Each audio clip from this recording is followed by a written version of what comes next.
ওয়ালাইকুম, কেমন আছো সবাই? তোমরা যারা ফেসবুক এবং ওয়েব অ্যাপ থেকে জয়েন করছো, তোমরা কি সবাই ক্লিয়ারলি শুনতে পাচ্ছ?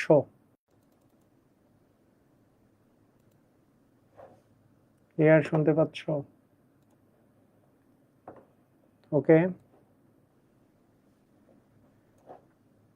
ফেসবুক এবং ওয়েব অ্যাপ থেকে যারা জয়েন করছো,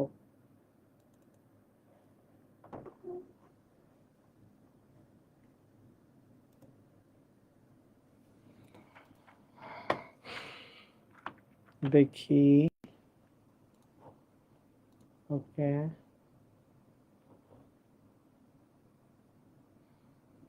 ফেসবুকের কোনো কমেন্ট এখনো পাইনি আমি, অথবা আমি দেখতে পাচ্ছি না। হ্যাঁ, পাওয়া গেছে।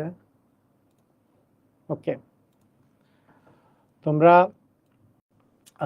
তোমাদের ক্লাস নিতে নিতে আজকে আমরা অনেক দূর এগিয়ে গেছি।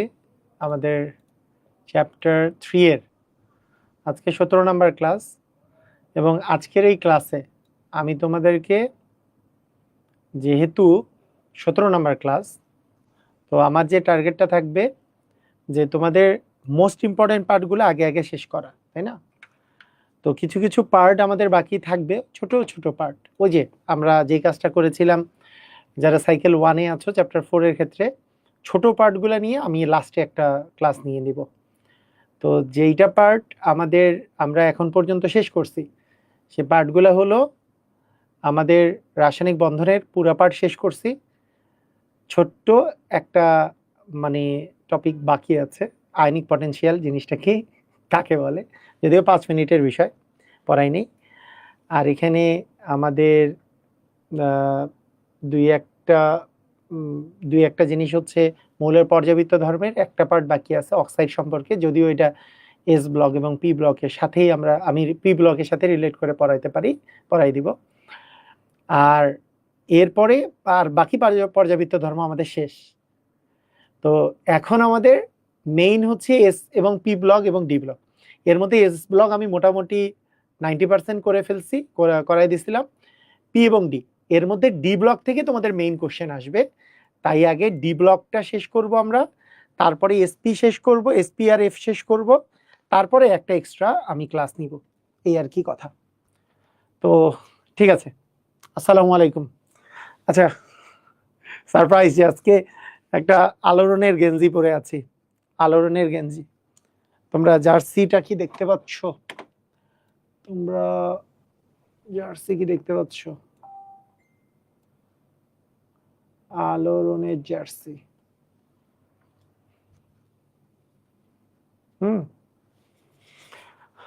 ওকে, কি ব্যাপার? এইটা তোমাদের ইয়াতে দেওয়া থাকবে, এটা তোমাদের যারা প্রথম 50 জন হবা ফার্স্ট মেগা এক্সামে, তাদেরকে আলোড়নের জার্সি দেয়া হবে, ঠিক আছে? বুঝছো? স্যার না, মেসি ফ্যান তো আমি, সমস্যা নাই। আচ্ছা ঠিক আছে, আমরা আমরা আজকের এই ক্লাসটা আমরা যেটা করব সেটা হচ্ছে যে ডি ব্লক নিয়ে, ডি ব্লকের যেই জিনিসটা ইম্পর্টেন্ট। তো তোমরা সবাই আজকে আর সময় নষ্ট না করে তোমরা সবাই রেডি হলে রেডি কথাটা বলে দাও। আমাদের খুবই ইম্পর্টেন্ট আজকের ক্লাসটা, তাই এই ক্লাসে সময় একবারই নষ্ট করা যাবে না। আজকে আমরা অনেক কিছু শিখব, সেটা যেহেতু আমরা অলরেডি একটা পর্যায়ে চলে আসছি যে এই চ্যাপ্টারে যেগুলো ইম্পর্টেন্ট টপিক আমাদের পড়া শেষ, শুধু ডি ব্লকের মানে ওই যে সংকরায়ন কিভাবে জটিল যৌগ গঠন করে আর কিভাবে রঙিন হয়, এই জিনিসগুলো বাদ দিয়ে আমাদের ওভারঅল আর 3টা ক্লাস লাগবে। ওভারঅল এই ডি এর উপরে আজকে আমি যে ক্লাসটা নিব খুবই ইম্পর্টেন্ট, ডি ব্লকের উপরে। আচ্ছা ওকে,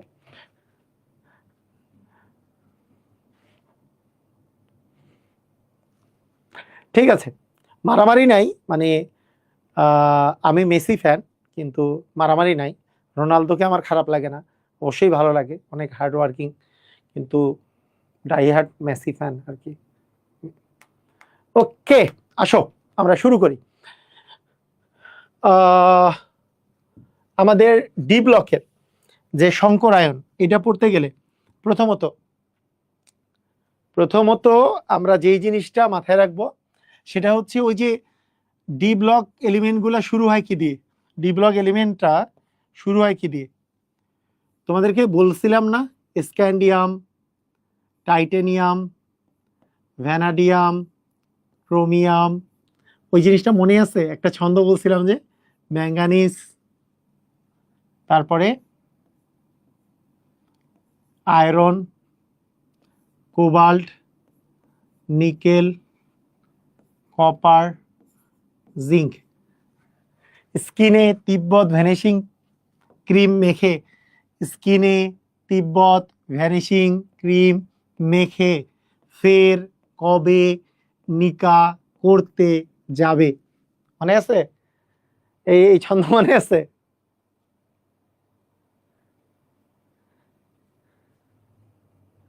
মেগা এক্সাম তো পরশুদিন। না, এস ব্লক শেষ হয়নি, এস আর পি তো আমরা পড়বো আবার। ডিটা আগে শেষ করে দিব, তারপরে এস আর পি। এস এর যতটুকু বাকি আছে অতটুকুর সাথে পি শেষ করব, পি আর এফ শেষ করব। পি এ অনেক কিছু পড়ার আছে। আসো আসো আসো, এগুলো বাদ দাও, পি ব্লক তো পড়াবোই। এই তোমরা তোমরা এইদিকে কনসেন্ট্রেট করতেছো কেন? এস আর পি আলাদা করে তো পড়াবোই। আমি কি বললাম যে আজকে কি লাস্ট ক্লাস নাকি? এত প্যারা নিচ্ছ কেন? তোমরা এইদিকে মনোযোগ দাও। আগে ডি ব্লক, এটা বেশি ইম্পর্টেন্ট, তো সেটা আগে পড়ে ফেলো। ওকে, সবাই সবাই সবাই সবাই এখন বলো, এগুলোর ইলেকট্রন বিন্যাসে সবগুলাতে প্রথমে আর্গন আছে। বড় আর্গনের পরে ইলেকট্রন বিন্যাস যখন তুমি করবা, স্ক্যান্ডিয়ামের ক্ষেত্রে আর্গন পর্যন্ত 18। আমরা সবগুলোতে বলছিলাম,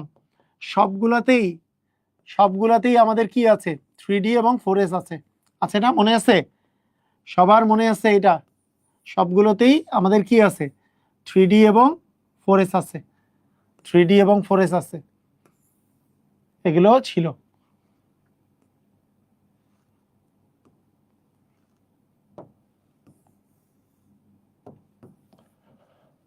বলো বলো বলো, মনে আছে সবার?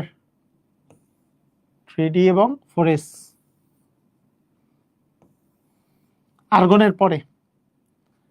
আর্গনের পরে আমাদের সবগুলোতেই 3D এবং 4s আছে।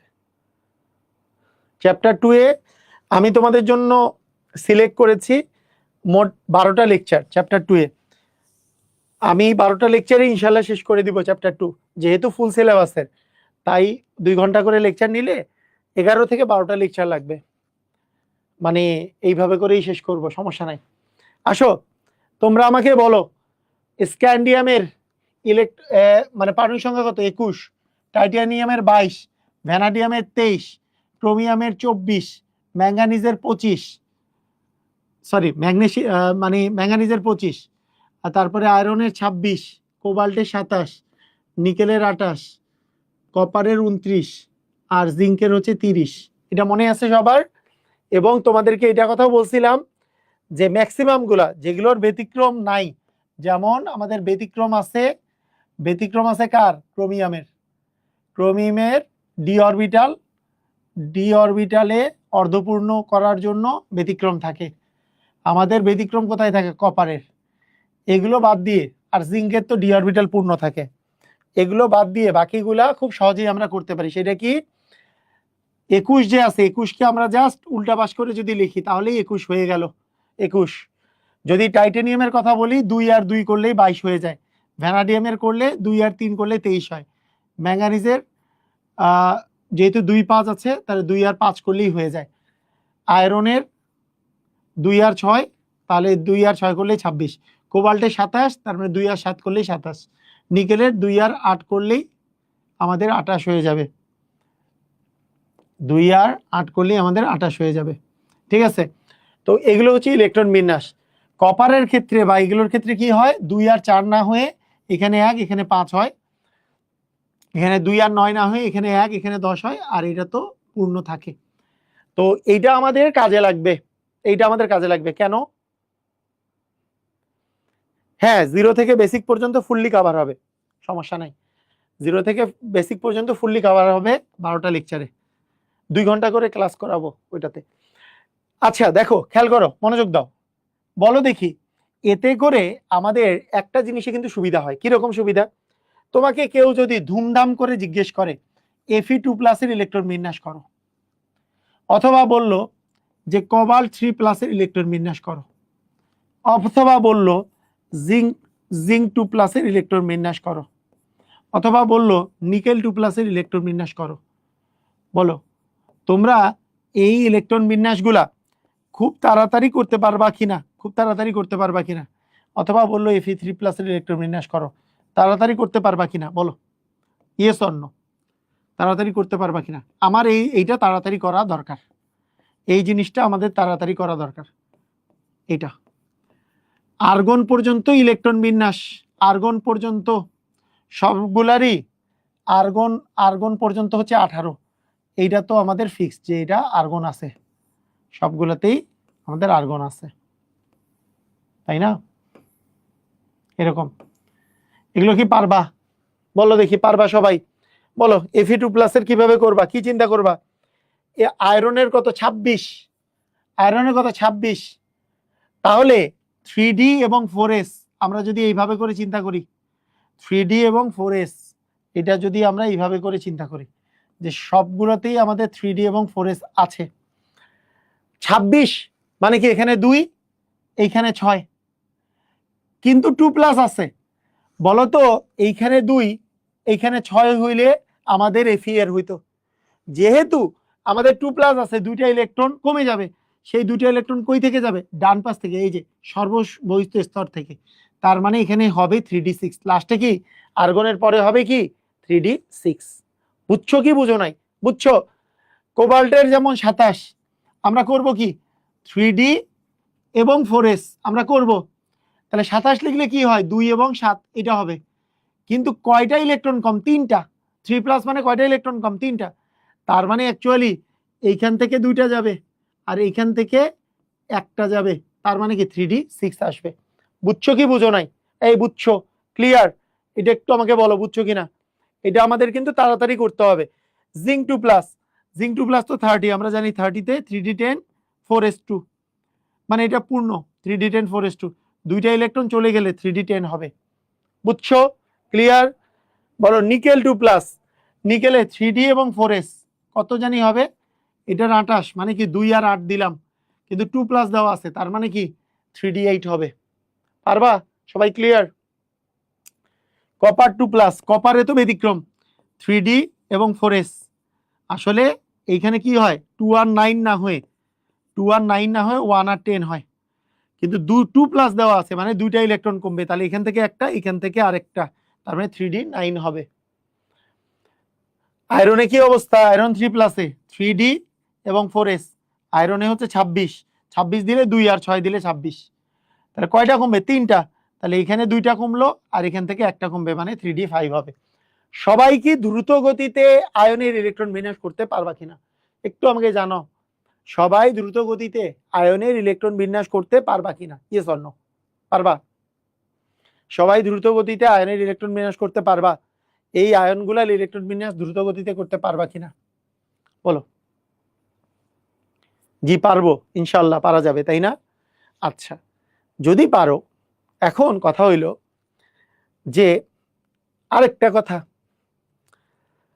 কি হবে জটিল যৌগগুলার আমরা আমরা কি করব? জটিল যৌগ সম্পর্কে তোমাদের ইতিমধ্যে ধারণা হয়েছে, জটিল যৌগ কিভাবে তৈরি হয়। মনে পড়ে সেই দিনের কথা, যেইভাবে করে তোমাদেরকে জটিল যৌগ তৈরি করা শিখাইছিলাম। এই যে যেমন কপার 2+ আয়ন আছে, কপার 2+ আয়ন, অ্যামোনিয়া একটা লিগ্যান্ড আছে মনে করো, এই লিগ্যান্ডটা এর সাথে সন্নিবেশ বন্ধন গঠন করে। মনে পড়ে সেই দিনের কথা, সন্নিবেশ বন্ধন যে গঠন করছিল? বলো,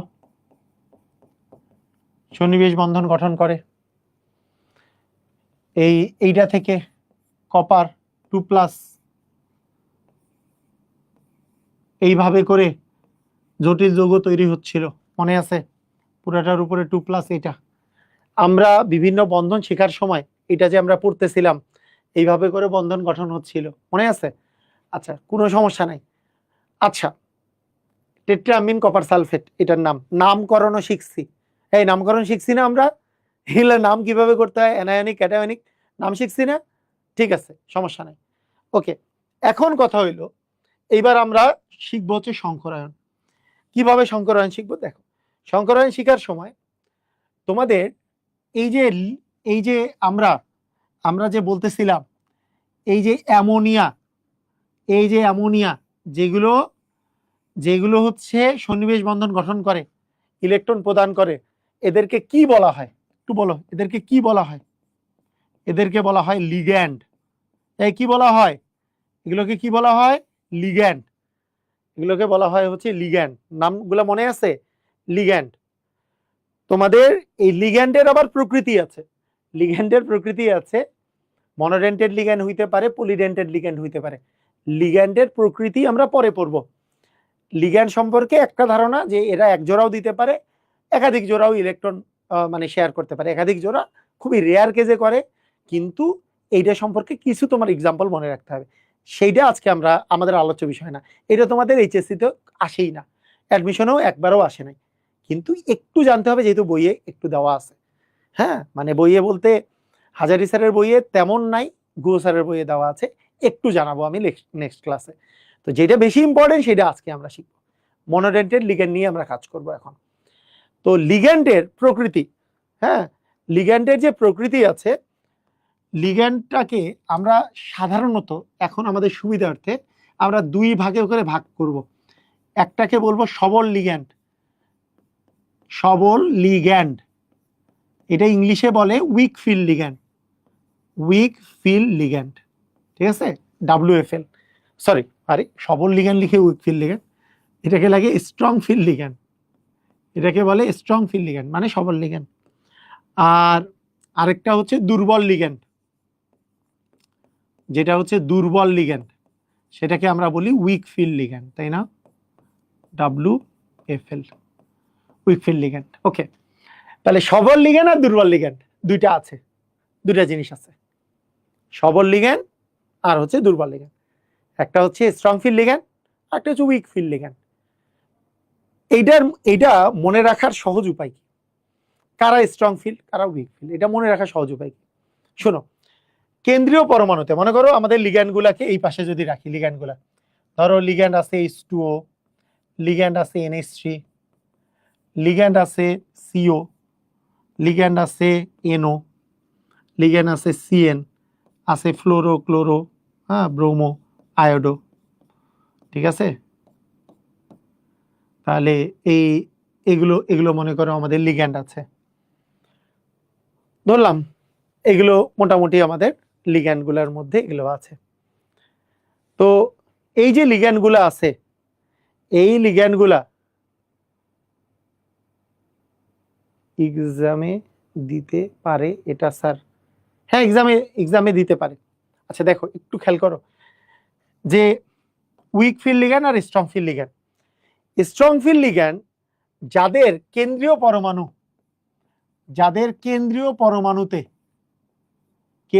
পরমাণুতে সাধারণত কার্বন বা নাইট্রোজেন থাকে, যেমন CO, যেমন NO, যেমন NH3, এগুলোকে আমরা বলবো স্ট্রং ফিল্ড লিগ্যান্ড। যেগুলো দুর্বল লিগ্যান্ড, তাদের কেন্দ্রীয় পরমাণুতে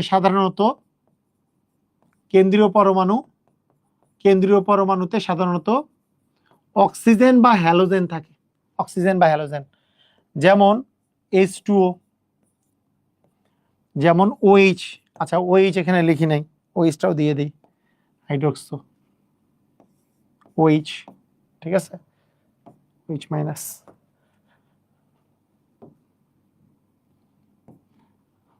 আমি যদি বলি, আচ্ছা এখানে উপরে কিন্তু CN হবে, সায়ানো, এগুলো হচ্ছে স্ট্রং ফিল্ড লিগ্যান্ড, ঠিক আছে? তাহলে আর উইক ফিল্ড লিগ্যান্ড হচ্ছে কেন্দ্রীয় পরমাণুতে অক্সিজেন অথবা হ্যালোজেন, এই যে ফ্লুরো, ক্লোরো, ব্রোমো, আয়োডো, এগুলো হচ্ছে কি উইকফিল্ড লিগ্যান্ড। বুঝছো কি বুঝো নাই? এই সবাই বুঝছো, মনে রাখতে পারবা? আমি একটা সিস্টেম যে বলে দিলাম, এই সিস্টেম কিন্তু বইয়ে লেখা নাই, কেন্দ্রীয় পরমাণুর সিস্টেম, এগুলো কিন্তু বইয়ে লেখা নাই। এটা কি মনে রাখতে পারবা কেন্দ্রীয় পরমাণু সিস্টেমটা, যে অক্সিজেন বা হ্যালোজেন থাকলে কেন্দ্রীয় পরমাণুতে এই যে অক্সিজেন আছে আর হ্যালোজেন এগুলো, তাহলে এটা কি উইকফিল্ড লিগ্যান্ড। স্ট্রং ফিল্ড কি, এখানে কেন্দ্রীয় পরমাণুকে এই যে কার্বন, কেন্দ্রীয় পরমাণুকে নাইট্রোজেন, কেন্দ্রীয় পরমাণুকে নাইট্রোজেন, কেন্দ্রীয় পরমাণুকে কার্বন। তার মানে এগুলোর ক্ষেত্রে কি, এগুলোর ক্ষেত্রে আমাদের হচ্ছে স্ট্রং ফিল্ড লিগ্যান্ড। বুঝছো? এই সবাই বুঝছো? একটু আমাকে জানাও তাড়াতাড়ি তাড়াতাড়ি, সবাই ক্লিয়ার?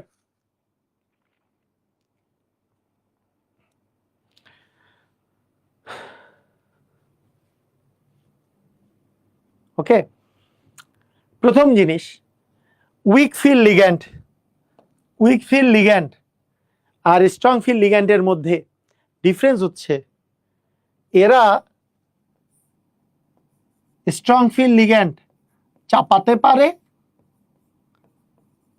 চাপাতে পারে, উইকফিল্ড লিগ্যান্ড চাপাতে পারে না। কিসের চাপাতে পারে চাপাতে পারে না? জিনিস কি? ইলেকট্রন চাপাতে পারে চাপাতে পারে না। ইলেকট্রন চাপাতে পারে চাপাতে পারে না। কি চাপাতে পারে কি চাপাতে পারে না? দেখো, ইলেকট্রন চাপাতে পারে চাপাতে পারে না, এই জিনিসটা হচ্ছে এটা।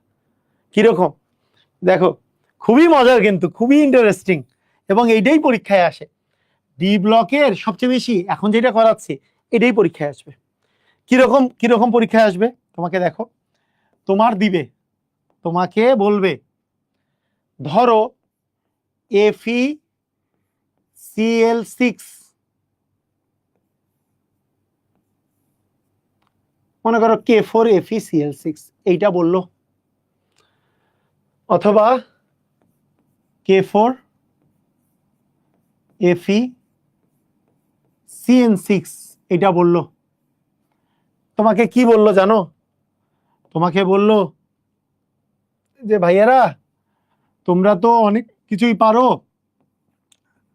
অনেক কিছু বের করো, সংকর আয়ন বের করো,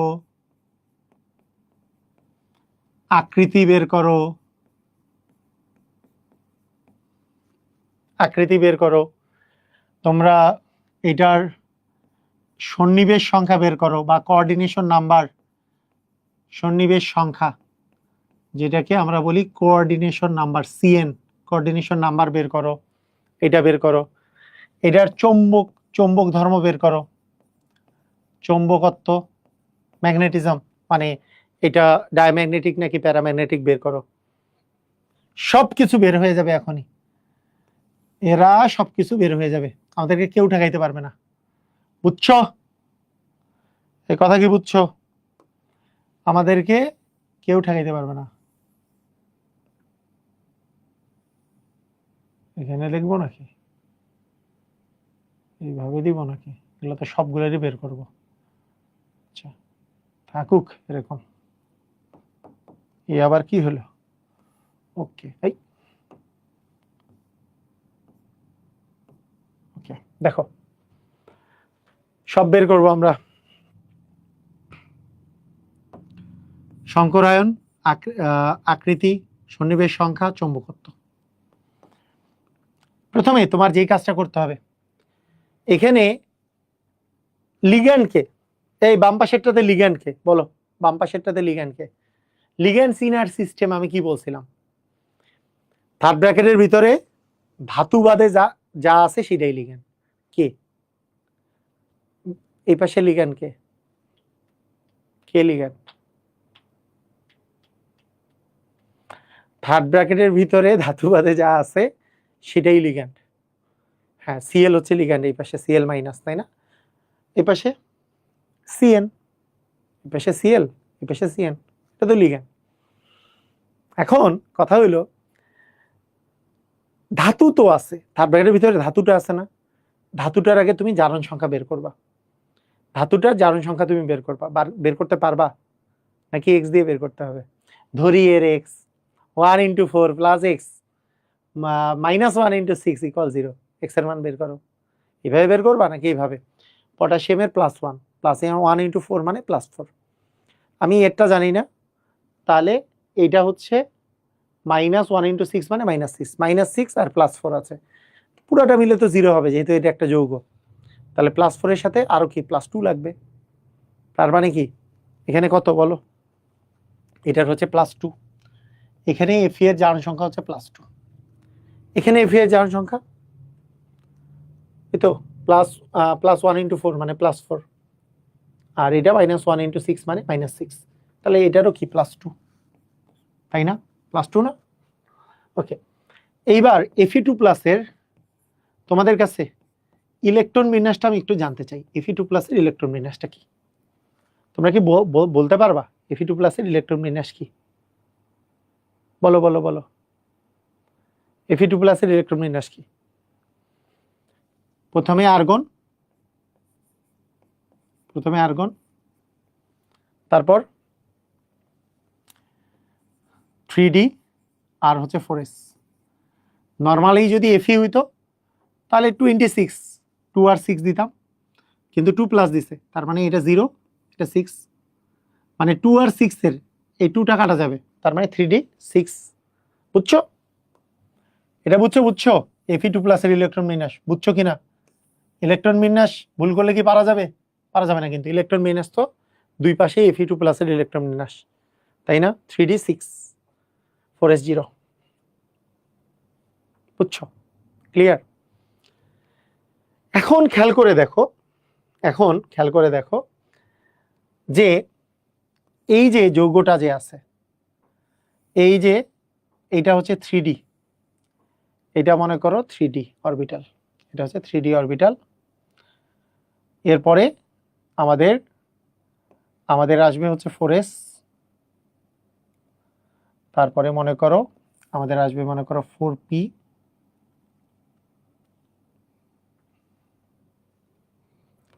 তারপরে 4d অরবিটালও তো আছে, এটাকে কমাই দিই, থামো।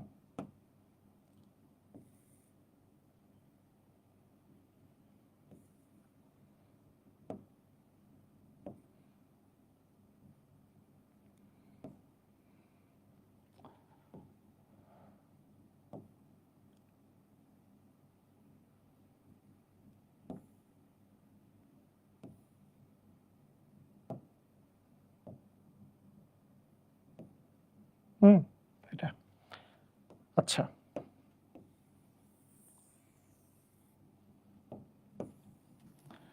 ওকে, দেখো এখন মনে করো এইটা সেই 3D অরবিটালটা, যেখানে 3D তে আমরা জানি 3D তে মোট কয়টা জানি অরবিটাল আছে? মোট হচ্ছে 5টা। ডিতে যে 5টা অরবিটাল আছে এটা আমি এর আগেও বলছি, তোমাদের মনে আছে তো? এই ডিতে মোট কয়টা অরবিটাল আছে? 5টা। এসে একটা, পিতে কয়টা আছে? পিতে আছে 3টা। আচ্ছা, ডিতে কয়টা আছে? ডিতে আবার 5টা আছে। মনে আছে তো না এই জিনিসটা? আমি 3D এই জিনিসগুলা আমরা, এটা কি মনে আছে সবার? ডিতে অরবিটাল কয়টা আছে বলো? ডিতে অরবিটাল কয়টা আছে? ডিতে আমাদের অরবিটাল আছে মোট হচ্ছে 5টা। এসে একটা, পিতে একটা, ডিতে এটা। আচ্ছা, আমাকে বলো দেখি এই 6টা ইলেকট্রন যে আছে ক্লোরিনের, 6টা ইলেকট্রনের অবস্থা কি? 1টা, 2টা, 3টা, 4টা, 5টা, 6টা, এইভাবে করে? নাকি সবগুলো জোড়া জোড়া করে? নাকি 6টা এরকম করে? 6টা কিরকম? এরকম করে না? মানে আমরা কি মোটামুটি এই নিয়মগুলা কি জানি যে 3D তে যখন মানে ইলেকট্রন প্রবেশ করে, হুন্ডের নীতি নামে একটা নীতি ছিল ক্লাস 9-10-এ। হুন্ডের নীতি, ক্লাস 9-10-এ হুন্ডের নীতি, অব্যাও নীতি কিন্তু তোমাদের ছিল, এখন বইগুলাতে ছিল, তাই না? যখন অরবিটালে ইলেকট্রন প্রবেশ করে তখন সমশক্তি সম্পন্ন অরবিটালে এমনভাবে প্রবেশ করে যে তারা যাতে অযুগ্ম অবস্থায় থাকবে, মানে বিজোড় অবস্থায় থাকে। তাহলে প্রথমে বিজোড় বিজোড় বিজোড় বিজোড় বিজোড়, তারপরে জোড়া জোড়া হয়। এটা মনে আছে তোমাদের? এটা মনে আছে? এটা মনে আছে? মানে সবগুলা বিজোড় বিজোড় করে প্রথমে আসে। মনে করো আমাদের কোনো একটা মানে কোনো একটা অরবিটালে যখন আমরা ধরো মনে করো ইলেকট্রন বিন্যাস করব, ধরো অক্সিজেনের। আচ্ছা প্রথম থেকে আসি, মনে করো হাইড্রোজেনের, হাইড্রোজেন 1, এইটার ইলেকট্রন বিন্যাস করলে আমাদের জাস্ট একটা অরবিটাল, সেটাকে 1s, 1s এর ইলেকট্রন এরকম করে আছে। আমি যদি হিলিয়ামের করি, হিলিয়ামের করলে একটাই অরবিটাল আছে, সেটাতে 1s আছে। এগুলো ক্লাস 9-10 এর জিনিস, এগুলো চ্যাপ্টার 2-তে না পড়লেও পড়ে চলে। এই 1s এ দুইটা আছে। কিন্তু যখন আমি যদি এইভাবে বলি, আমি যদি বলি কার্বন, তাহলে কার্বনের আছে 6, তার মানে কি 1s2 2s2 2p2 এরকম। তাহলে 1s এ দুইটা, 2s এ দুইটা, কিন্তু 2p, পিতে কিন্তু 3টা আলাদা আলাদা অরবিটাল থাকে, তাই না? পিতে কয়টা অরবিটাল থাকে? 3টা, এরকম এরকম করে। এখন বিষয়টা এরকম যে 1s এ এই দুইটা এরকম কি, হ্যাঁ ইয়ারা কই চার্জার, ওই ঘরে চার্জ দাও, চার্জটা দিয়ে আসো, লাগবে চার্জ দিতে। 2s এ এরকম, এই 2p এ দেওয়ার সময় এরকম তুমি দিতে পারবা না, কারণ তোমার এই পিতে 3টা অরবিটাল আছে, 3টাই একটা একটা করে যাবে, দুইটাতেই একটা একটা করে যাবে, ঠিক আছে?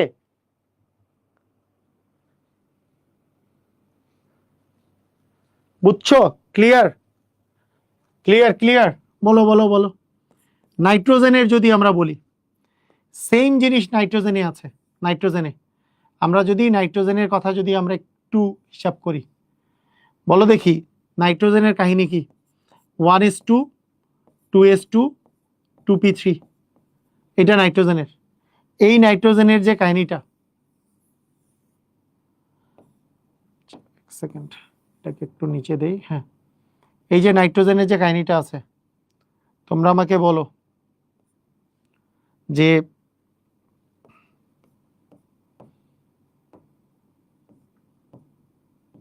কিভাবে করে হবে? 1s এ দুইটা, 2s এ দুইটা, 2p-তে যে 3টা, 1 1 1 করে হবে। এটা এগুলো আমাদের ক্লাস 9-10 এ ছিল না? অক্সিজেনের যে 8টা যদি হয়, তাহলে 1s2 2s2 2p4 এরকম ছিল। এইটা হুন্ডের নীতি যদি অনুসরণ করে, হুন্ডের নীতি যদি অনুসরণ করে, তাহলে আমাদের বিষয়টা কিরকম দাঁড়াবে বলো দেখি, কি রকম হবে বলো? যে এইখানে এইখানে আমাদের দুইটা, তারপরে আবার দুইটা, তারপরে যে 4টা আছে, প্রথমে এখানে 3টা, তারপরে একটা জোড়া হবে। বুঝছো কি বুঝো নাই? এই সবাইকে বুঝলা? 1s, এটা হচ্ছে 2s, এটা হচ্ছে তোমার 2p, এটা হচ্ছে 1s, এটা 2s, এটা হচ্ছে তোমার 2p, এটা 1s, এটা 2s, তাহলে এটা হচ্ছে 2p, এরকম না বিষয়টা? এরকম। আচ্ছা তাই যদি হয়, তাহলে এখন 3D অরবিটাল পূরণ করার ক্ষেত্রে প্রত্যেকটাতেই দুইটা করে ধরে, কিন্তু প্রথমে একটা একটা করে যাবে, যেহেতু 6টা আছে এখানে, 7টা থাকলে আরো একটা এখানে আসতো, 8টা থাকলে এখানে আরেকটা, 9টা থাকলে এখানে 10টা, তারপরে এই পাশে যাইতো। বিষয়টা এরকম হইতো, বিষয়টা আমাদের এরকম হইতো নাকি? বিষয়টা আমাদের এরকম হইতো। এখন দেখো ডিতে তো 6টা আছে, ডিতে 6টা আছে। এখন বিষয়টা খেয়াল করো যে তোমার এই যৌগটার, আমি প্রতিবার বুঝাই দিব তা না, আমাদেরকে প্রতিবার চিন্তা করতে হবে তা না। তোমরা আমাকে বলো তো এই যৌগটা কেমনে গঠিত হয়েছিল? মনে পড়ে তোমাদের সেই দিনের কথা যখন আমি তোমাদেরকে শিখাইছিলাম এটার গঠন? তোমাদের মনে পড়ে এই যৌগটা কিভাবে গঠিত হয়েছিল? সেই দিনের কথা মনে পড়ে কিনা একটু বলো, সেই দিনের কথা মনে পড়ে? প্রথমে ক্লকওয়াইজ, পরে এন্টি ক্লকওয়াইজ, এগুলো ভুয়া কথা। ক্লকওয়াইজ এন্টি ক্লকওয়াইজ বলে কোনো জিনিস নাই, ওগুলো এমনি কনভেনশনাল কিছু জিনিস মাঝে মাঝে কিছু বইয়ে দেওয়া থাকে। ক্লকওয়াইজ এন্টি ক্লকওয়াইজ বলে কোনো জিনিস নাই। মানে পৃথিবীতে ইলেকট্রন কিভাবে করে ঘুরে এটা কি ক্লকওয়াইজ এন্টি ক্লকওয়াইজ বলে জিনিস আছে নাকি? এটা কি বৃত্তাকার কক্ষপথে ঘুরে? ইলেকট্রনের অবস্থান, এটা কোয়ান্টাম মেকানিক্স, বুঝছো? এটা হচ্ছে কোয়ান্টাম মেকানিক্স। কোয়ান্টাম মেকানিক্সের যে গল্প তোমাদেরকে বলবো। স্পিন, স্পিনের মান হয় হাফ। স্পিন কি জিনিস, রোটেশন কি জিনিস, এটা নিয়ে গল্প বলবো আমি তোমাদের। যেহেতু আমি শেষ পর্যায়ে শুরু করছি, তাই এগুলোর গল্পগুলো আমি অনেক মিস করি। আমাদের গল্প বলবো এই কোয়ান্টাম মেকানিক্সের এই জিনিসগুলো নিয়ে, যে অনেকেই মানে ইলেকট্রন কি এই বরাবর যদি ঘুরে, মনে করো তোমার কাছে যদি মনে হয়, তুমি চিন্তা করো এইখানে একটা, এইখানে তুমি জাস্ট এইটা চিন্তা করো যে ক্লকওয়াইজ এন্টি ক্লকওয়াইজ যে ভুয়া জিনিস, এইটুক খালি চিন্তা করো।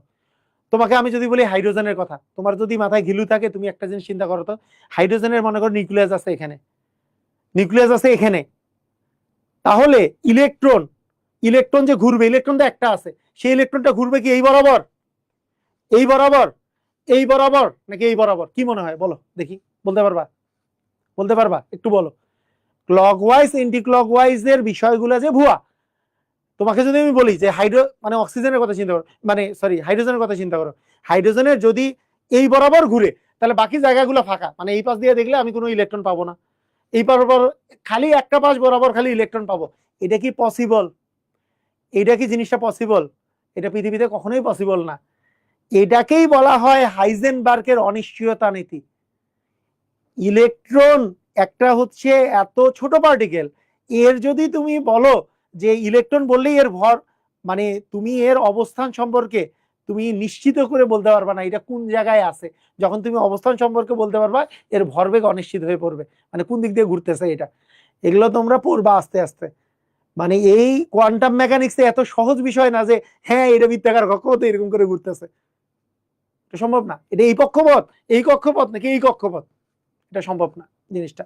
তো যাই হোক, এগুলো নিয়ে আমরা পরবর্তীতে এগুলো আলোচনা করবো। এগুলো মানে এগুলো কি, এগুলো ডেপতে গেলে মজা লাগে আর কি জিনিসটা, ওইটা সম্পর্কে জ্ঞান জ্ঞান যদি ভালো হয় জিনিসটা সম্পর্কে। ঠিক আছে, ঠিক আছে, হয়েছে। এটা এটা পরবর্তীতে আসবে। এইদিকে আসো, খেয়াল করো, ডি অরবিটাল, ডি অরবিটালে 6টা গেছে এখানে। এখন তোমরা চিন্তা করো তো, এক সময় আমরা এটার আকৃতি, মানে এক সময় আমরা এটা কিভাবে গঠিত হয়েছিল সেটা পড়ছিলাম। সেটা কেমনে পড়ছিলাম?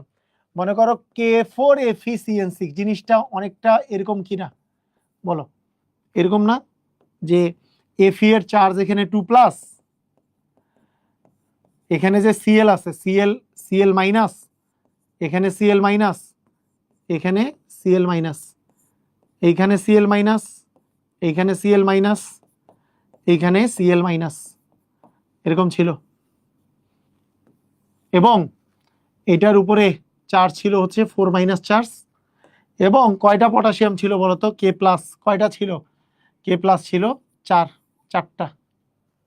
এরকম ছিল কিনা? ইয়েস অর নো আমারে জাস্ট বলো। মনে পড়ে সেই দিনের কথা?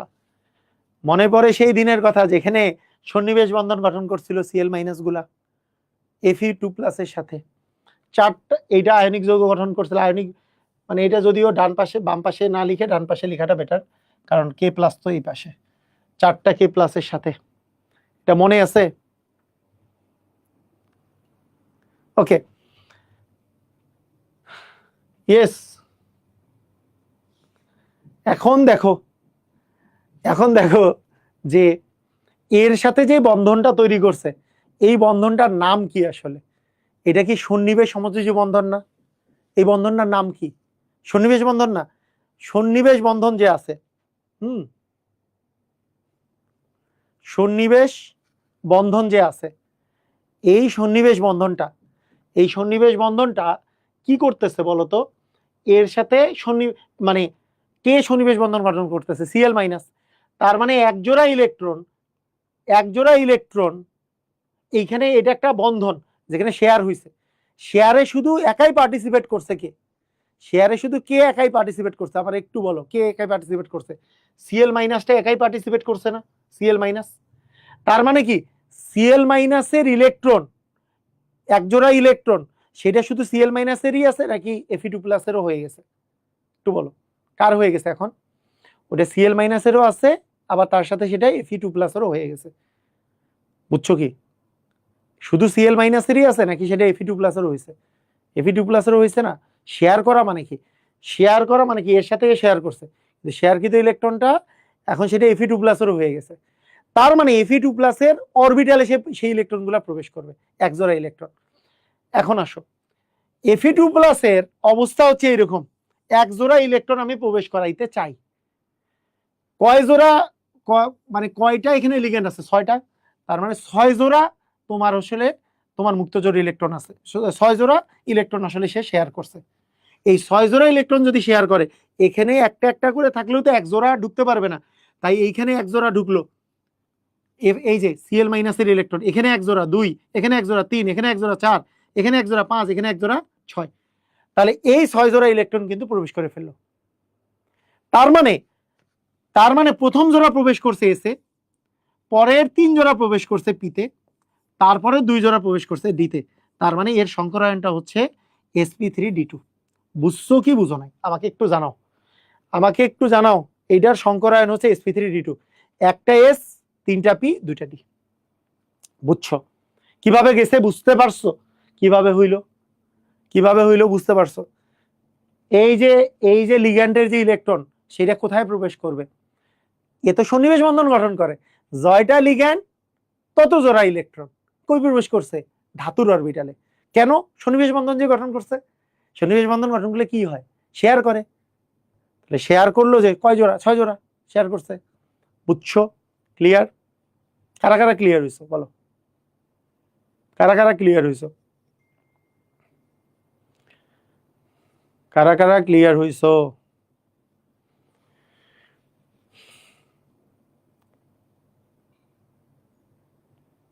ক্লিয়ার হইছো?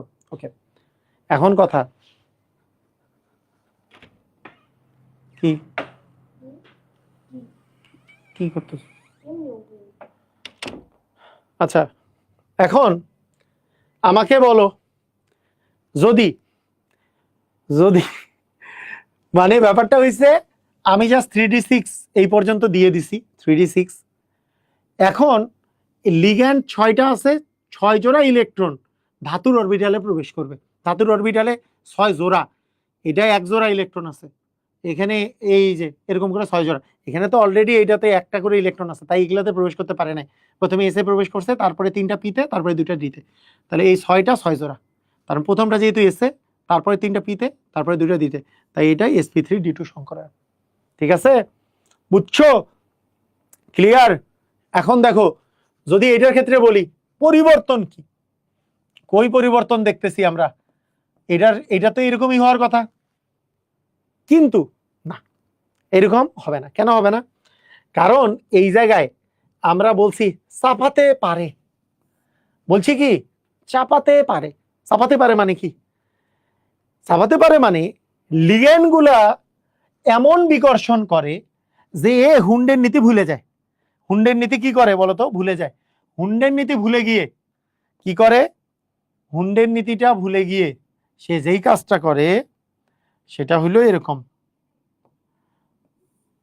হুন্ডের নীতি ভুলে গিয়ে সে যেই কাজটা করে সেটা হচ্ছে সবগুলাতে 2টা 2টা করে প্রবেশ করা শুরু করে। এই 6টা সবগুলা জোড়া জোড়া জোড়া প্রবেশ করা শুরু করে। কেন?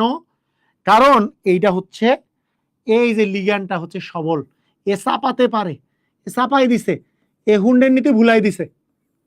এই সবল যে আছে স্ট্রং ফিল্ড লিগ্যান্ড, হ্যাঁ, এ আসলে চাপাই দিছে। এ কি করছে? চাপাই দিছে। চাপাই দিলে কি হলো? এই 5টার জায়গায় 3টার মধ্যে সব ঢুকে গেছে। বলো কয় জোড়া ইলেকট্রন জানি ঢুকবে, কয় জোড়া ইলেকট্রন জানি প্রবেশ করবে? 6টা লিগ্যান্ড আছে, 6 জোড়া ইলেকট্রন। তার মানে 1 জোড়া, 2 জোড়া, 3 জোড়া, 4 জোড়া, 5 জোড়া, 6 জোড়া, শেষ 6 জোড়া। প্রথম লিগ্যান্ড 2টা কোথায়? প্রথম লিগ্যান্ডের ইলেকট্রন কোথায় প্রবেশ করছে? ডিতে, তাই ডিতে আছে 2টা d2, এসে আছে একটা এস, পিতে আছে 3টা, তাই sp3। এটাই হচ্ছে ডিফারেন্স d2 sp3 আর sp3d2 এর মধ্যে। কথা কি বুঝছো কি বুঝো নাই আমাকে একটু জানাও। তোমরা কি কথাটা বুঝলা যে sp3d2 আর d2 sp3 এর মধ্যে পার্থক্য কি?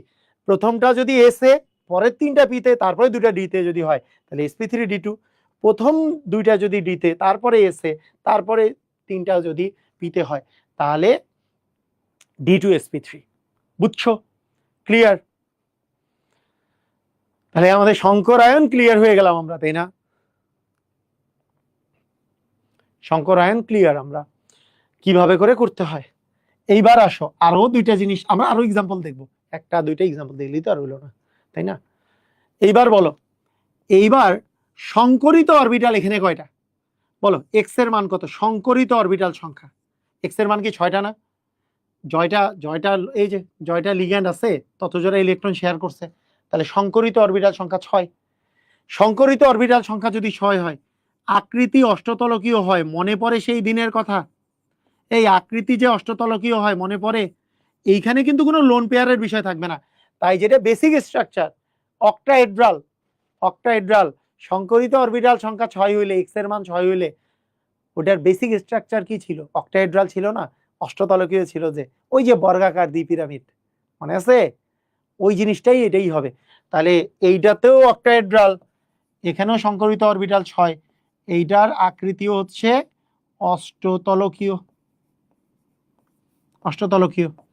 সংকরিত অরবিটাল সংখ্যা যত, ততগুলাই হচ্ছে কোঅর্ডিনেশন নাম্বার, সিএন, সন্নিবেশ সংখ্যা।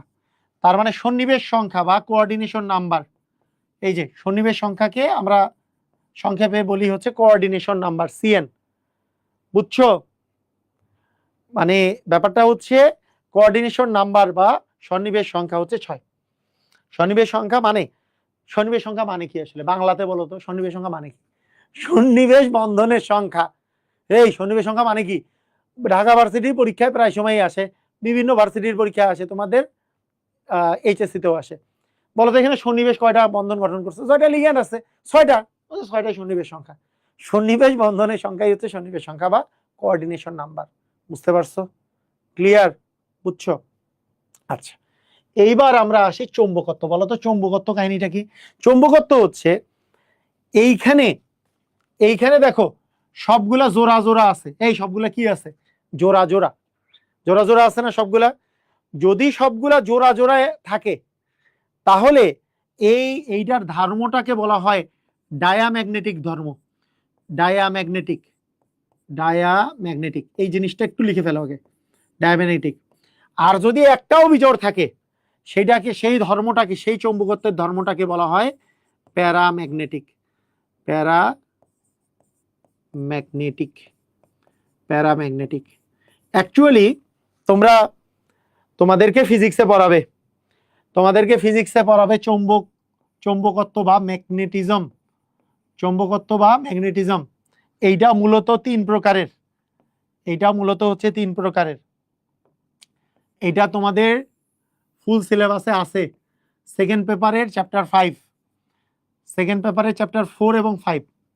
তোমাদের সেকেন্ড পেপারে দেখবা প্রথম চ্যাপ্টারটা আছে তাপগতিবিদ্যা, সেকেন্ড পেপারে ফিজিক্সে। সেকেন্ড চ্যাপ্টার হচ্ছে স্থিরতড়িৎ, তারপরে চলতড়িৎ, তারপরে চৌম্বকের 2টা চ্যাপ্টার আছে। ওই চৌম্বকের 2টা চ্যাপ্টারের মধ্যে দ্বিতীয় চ্যাপ্টারটাতে দেখবা ওইখানে আছে এই জিনিসটা। এইটা পড়বা আরো ভালো করে, ওইখানে পুরা ক্লিয়ার হবা। তবে এইখানে যতটুকু জানা দরকার ততটুকু আমি জিনিসটা বলে রাখি।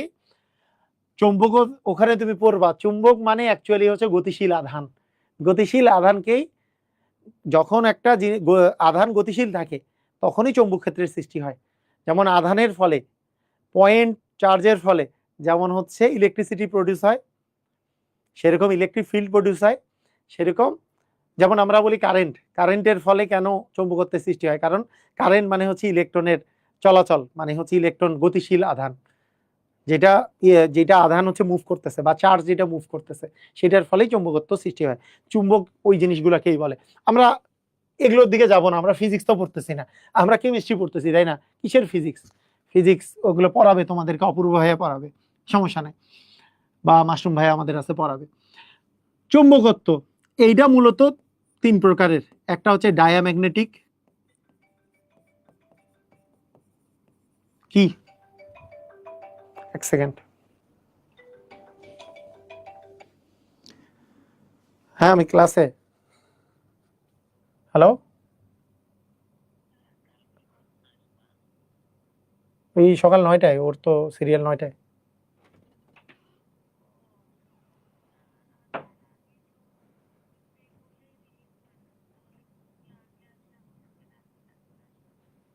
আচ্ছা সেটা করা যাবে।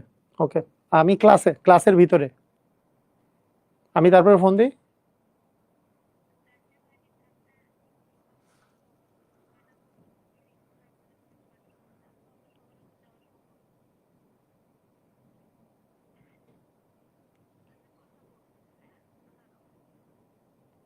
ওকে ঠিক আছে। ওকে, এই সবাই কি বুঝছো? এটা ডায়াম্যাগনেটিক, এরপরে হচ্ছে প্যারাম্যাগনেটিক, প্যারাম্যাগনেটিক,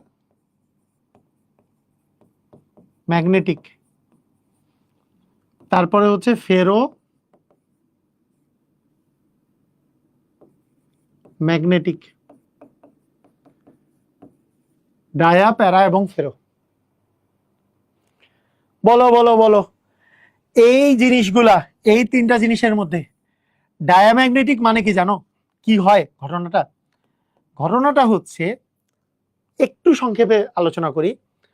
যখন একটা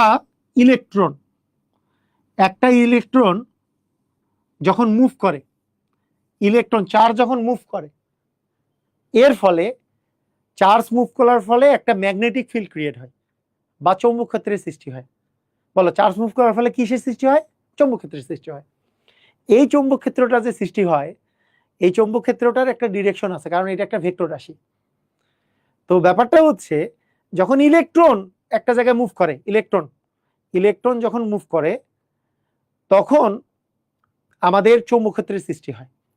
এই চৌম্বক ক্ষেত্র যে সৃষ্টি হয়, একটা অরবিটালে যদি দুইটা ইলেকট্রন থাকে, আমরা অ্যাকচুয়ালি যেটা বুঝাই এইটা দিয়ে যে জিনিসটা দিয়ে বুঝাই, সেটা হচ্ছে, যদি যদি আমরা দেখো কি আসলে আমরা বুঝাই, এটা আমি তোমাকে বলতেছি। মানে সহজ ভাষায় বলি, আমরা বলি যে এটা ওই যে এন্টি ক্লকওয়াইজ এগুলো সহজ ভাষায় আমরা অনেক সময় বর্ণনা করার চেষ্টা করি। অ্যাকচুয়ালি জিনিসটা এইটা, যে একটা ইলেকট্রন যদি একটা অরবিটালে যদি দুইটা ইলেকট্রন থাকে, তাহলে একটা ইলেকট্রন এমন ভাবে করে তোমার এখানে ঘুরবে, এর ফলে যেই পাশে ম্যাগনেটিক ফিল্ড যে তৈরি হবে, এটার তো একটা দিক আছে, সেই দিকটা যেই পাশে হবে, ওই অরবিটালে অপর আর একটা ইলেকট্রন এমন ভাবে করে ঘুরবে, জাস্ট অপোজিট দিকে ম্যাগনেটিক ফিল্ডটা ক্রিয়েট হবে। বুঝো নাই মনে হয়? বুঝছো কি কাহিনী? মানে কথাটা কি বুঝাইতে পারছি? মনে করো একই অরবিটালে যদি দুইটা ইলেকট্রন থাকে, দুইটা দুই পাশে দেওয়া মানে হচ্ছে, ইলেকট্রন মুভ করলে ওখানে একটা ম্যাগনেটিক ফিল্ড ক্রিয়েট হয়। ওই ম্যাগনেটিক ফিল্ডটা যে ক্রিয়েট হয়েছে, চৌম্বক ক্ষেত্রের যে তৈরি হয়েছে, চৌম্বক ক্ষেত্রটা একটা ইলেকট্রন মুভ করার ফলে যেদিকে তৈরি হবে, অপর আর একটা ইলেকট্রন ওই অরবিটালে যে আছে, তার জাস্ট অপোজিট দিকে তৈরি হবে। কথাটা কি বুঝতে পারছো? কথাটা কি বুঝলা? তার মানে কি, এটা যেহেতু একটা ভেক্টর রাশি, তাহলে বলো তো, এর ম্যাগনেটিক ফিল্ড আর এর ম্যাগনেটিক ফিল্ড পরস্পরকে ভ্যানিশ করে দিবে কি দিবে না? কি বুঝো নাই? এই কথা এখনো বুঝো নাই? আরেকবার বলবো। ম্যাগনেটিক, তুমি ফুললি বুঝবাই তো না এখন। কেন বুঝবা না? কারণ তুমি ম্যাগনেটিজম পড়ো নাই, এই জন্য এতটুকু জিনিস বুঝতেছো না। ধরো, না বুঝলেও ক্ষতি নাই এত, জাস্ট এতটুকু জিনিস মাথায় রাখো, যে এটা কিন্তু আমি না বুঝায়ও তোমার জাস্ট মুখস্থ করাই দিতে পারি। যে ব্যাপারটা এরকম, একটা ইলেকট্রন মুভ করলে একটা ডিরেকশন বরাবর একটা ম্যাগনেটিক ফিল্ড তৈরি হয়। তোমরা কি ক্লাস 9-10-এও ম্যাগনেটিক ফিল্ডের যে ডিরেকশন আছে তোমরা পড়ো নাই? ফ্লেমিং এর বাম হস্ত নিয়ম, তার ডান হস্ত নিয়ম, এগুলো পড়ো নাই তোমরা? ক্লাস 9-10-এ চ্যাপ্টার 12-এ ছিল না? চ্যাপ্টার 12 না 13-এ ছিল তো, ফিজিক্সে ছিল না? এই ডান হস্ত নিয়ম মনে নাই? এটা এগুলো ছিল কিন্তু তোমাদের, এগুলো ছিল না তোমাদের? চ্যাপ্টার 13-এ মনে হয় ছিল, হ্যাঁ এরকম ছিল একটা। আচ্ছা যাই হোক, তোমরা জাস্ট মাথায় রাখো, তোমরা জাস্ট এইটা জিনিস মাথায় রাখো। আরে না, চ্যাপ্টার 10 তো চলো স্থির তড়িৎ। চ্যাপ্টার 10-এ ছিল মানে কি? চ্যাপ্টার 10 তো স্থির তড়িৎ। চ্যাপ্টার 10 হচ্ছে স্থির তড়িৎ, চ্যাপ্টার 11 হচ্ছে চলতড়িৎ। তারপরে তড়িৎ প্রবাহের চৌম্বকীয় ক্রিয়া। এটা এটা তারপরে কি 12 বা 13-এ ছিল আর কি, আমার মনে নাই অ্যাকচুয়ালি। 12 বা 13-এ ছিল, 12-এ ছিল মনে হয়। আচ্ছা ঠিক আছে। আচ্ছা দেখো, খেয়াল করো, ইস্যুটা এরকম, ইস্যুটা হচ্ছে যে ইলেকট্রন যে মুভ করতেছে এর ফলে চৌম্বক ক্ষেত্র তৈরি হয়, চৌম্বক ক্ষেত্রের একটা ডিরেকশন থাকে। তো এই ইলেকট্রনটা যেই দিকে চৌম্বক ক্ষেত্রটা তৈরি করে, এই পাশের ইলেকট্রন এই পাশেরটা বিপরীত দিকে তৈরি করে। বলতো দুইটা যদি বিপরীত দিকে তৈরি করে, এদের লব্ধি, এটা যেহেতু ভেক্টর রাশি, তাহলে মান যদি সমান হয় তাহলে লব্ধি কত হবে? এদের লব্ধি কত হবে সেটা বলো। এদের লব্ধি কত হবে? একটা যেদিকে তৈরি করছে ওই অপোজিটটা অপোজিট দিকে তৈরি করছে, মান সমান, এটার লব্ধি কত হবে? রেজাল্টেন্ট কত হবে বলো, লব্ধি কত?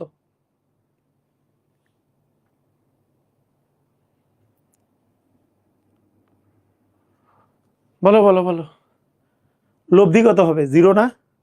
এদিকে জিরো হবে। এই জিরো, এই কারণে এই জায়গায় কোনো চৌম্বকত্বের তৈরি হয় না যদি সব জোড়া জোড়া থাকে।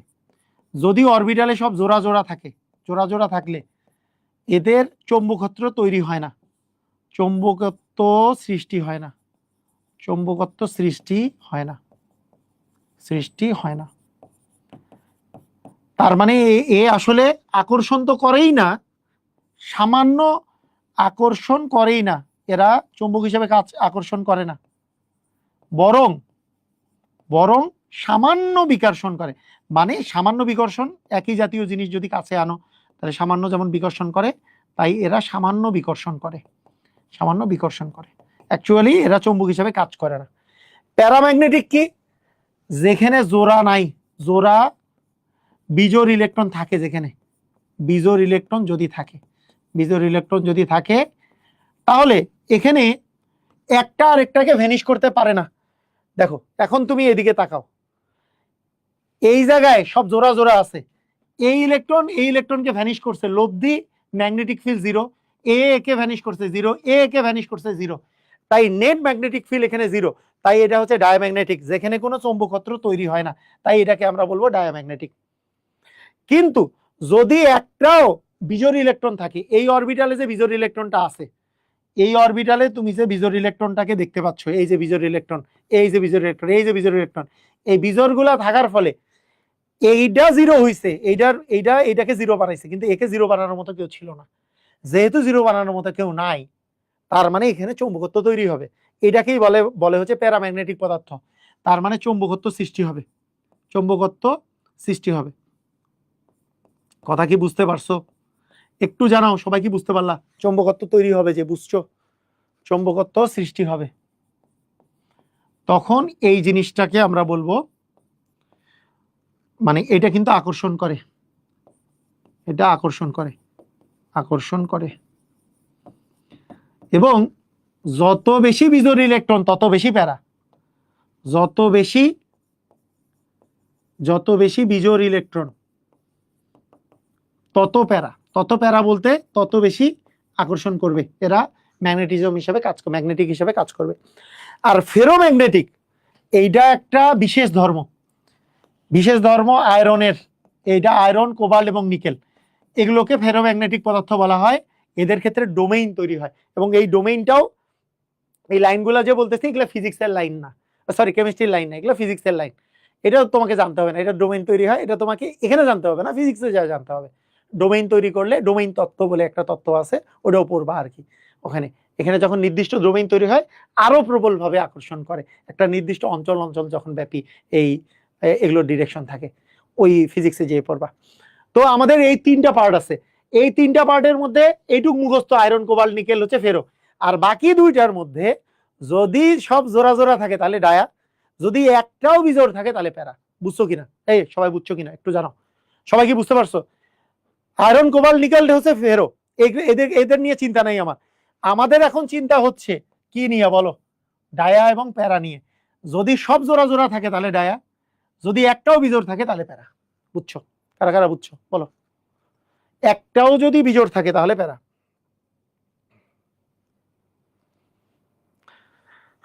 বুঝছো? এখন আসো, হইছে, বহুত পড়ছি, আরো কয়েকটা এক্সাম্পল দেই, বলো দেখি। আচ্ছা, মানে তোমাদের আকৃতিগুলো মনে আছে তো? মানে এসপি হইলে আকৃতি কি হয়, sp2 হইলে আকৃতি কি হয়, sp3 হইলে আকৃতি কি হয়, তারপরে sp3d হইলে আকৃতি কি হয়, তারপরে sp3d2 হইলে আকৃতি কি হয়, এই আকৃতিগুলো মনে আছে তো, বেসিক আকৃতি, কিন্তু এখানে কোনো লোন পেয়ার থাকবে না। sp3d3 হইলে আকৃতি কি হয় মনে আছে সবার, আকৃতিগুলা মনে আছে তো। sp হইলে আকৃতি কি হয়, লিনিয়ার বা সরলরৈখিক, মনে আছে, লিনিয়ার বা সরলরৈখিক। sp2 হইলে কি হয়, ত্রিভুজাকার। sp3 হইলে কি হয়, চতুস্তলকীয়। sp3d হইলে কি হয়, ত্রিভুজাকার দ্বিপিরামিড। ত্রিভুজাকার দ্বিপিরামিড। sp3d2 হইলে অষ্টতলকীয়। sp3d3 হইলে পঞ্চভুজাকার দ্বিপিরামিড। মনে পড়ে, সবার মনে পড়ে সেই দিনের কথা, বলো বলো বলো, সবার মনে পড়ে সেই দিনের কথা, কি সবার মনে পড়ে?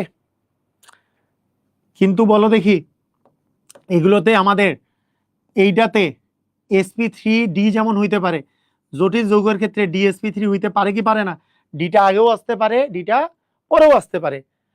তারপরে এটাও ডিটা আগেও আসতে পারে, ডিটা পরেও আসতে পারে। কোন ক্ষেত্রে বলো তো? জটিল যৌগের ক্ষেত্রে। ডিটা আগেও আসতে পারে, ডিটা পরেও আসতে পারে জটিল যৌগের ক্ষেত্রে। এইখানে আমাদের আরেকটা এক্সট্রা আসবে, এখানে আমাদের এক্সট্রা একটা জিনিস আসবে। সেটা কি? এক্সট্রা একটা জিনিস আসবে, সেটা হচ্ছে যদি এক্স এর ভ্যালু 2 হয়, এক্স এর ভ্যালু 3 হয়, দেখো এগুলো হচ্ছে, এটা হলো এক্স এর ভ্যালু যদি 2 হয় তাহলে sp সংকরায়ন, এক্স এর ভ্যালু 3 হয় sp2 সংকরায়ন, এক্স এর ভ্যালু 4 হয় sp3 সংকরায়ন, এক্স এর ভ্যালু 5 হয় তাহলে এই দুইটার মধ্যে একটা হইতে পারে, এক্স এর ভ্যালু 6 হলে এই দুইটার মধ্যে একটা, এক্স এর ভ্যালু 7 হলে এই দুইটার মধ্যে একটা। কিন্তু একটা এক্সট্রা আমাদেরকে শিখতে হবে, এক্স এর ভ্যালু 4 হইলে আমাদের sp3 এর বদলে sp2d বা dsp2ও হতে পারে, dsp2ও হতে পারে। সেই ক্ষেত্রে এইগুলোর আকৃতি হবে সমতলীয় বর্গাকার, এটার আকৃতি হবে সমতলীয় বর্গাকার। ঠিক আছে, বুঝছো? এই সবাই বুঝছো? ক্লিয়ার? জানাও জানাও জানাও জানাও জানাও জানাও, সবাই কি বুঝতে পারছো? মানে ব্যাপারটা হচ্ছে এখানে ডিটা আগেও আসতে পারে এই জটিল যৌগের ক্ষেত্রে, ওইখানে ডিটা আগে নাও আসতে, মানে আসার কোনো চান্স ছিল না। এইখানে ডি আগেও আসতে পারে, কেন আসতে পারে সেটা তো জানাইলামই, কেন আসতে পারে, ডিটা আগেও আসতে পারে, পরেও যাইতে পারে। এক্স এর ভ্যালু 4 হইলে একটা এক্সট্রা, আমরা কি করলাম এটা, এক্স এর ভ্যালু 4 হইলে আমাদের এক্সট্রা একটা জানবো, সেটা হলে sp2d বা dsp2। এটা বুঝছো? ক্লিয়ার? বহুত কিছু শিখলাম। এইবার এইবার আমাকে বলো দেখি, দেখি পারো কিনা, দেখি পারো কিনা।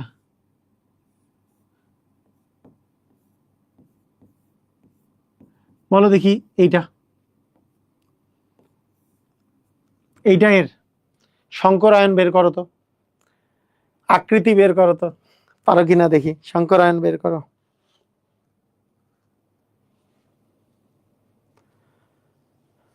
শঙ্করায়ন বের করো।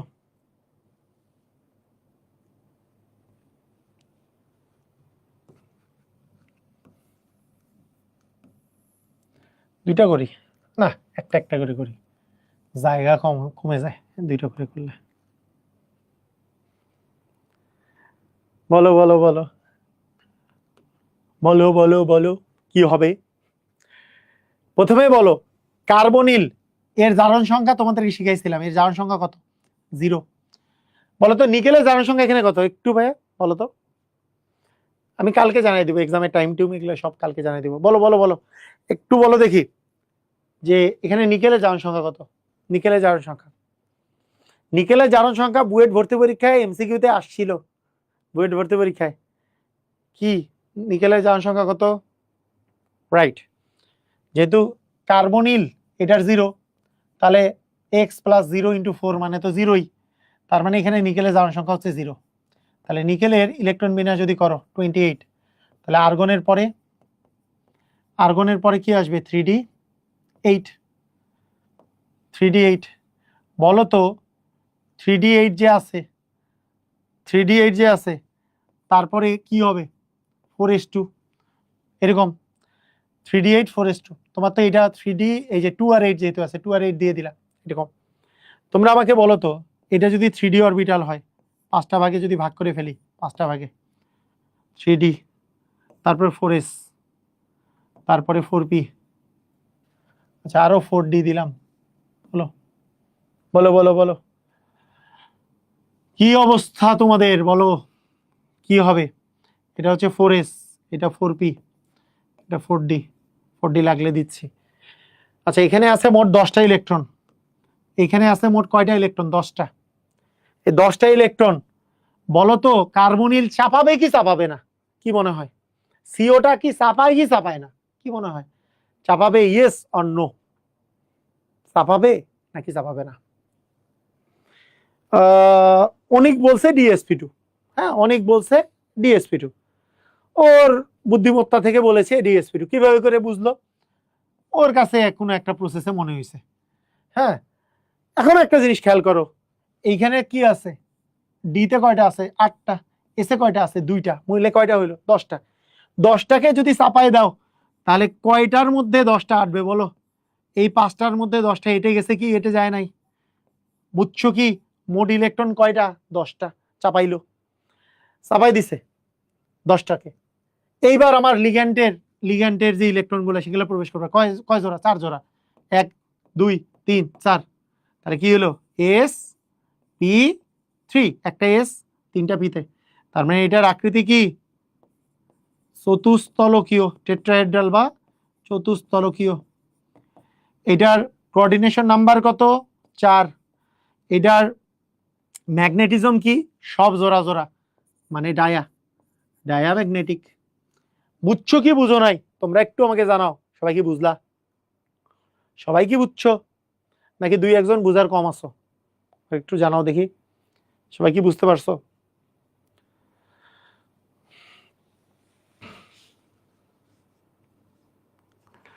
আচ্ছা বলো আমি যদি এইটা দিতাম NiCN4 2- বলো কি হইতো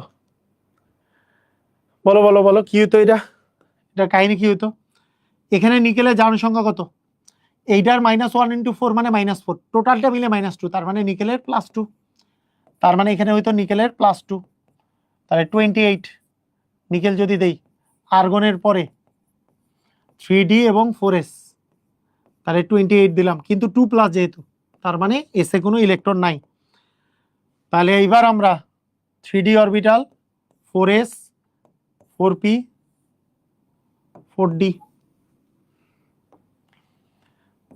2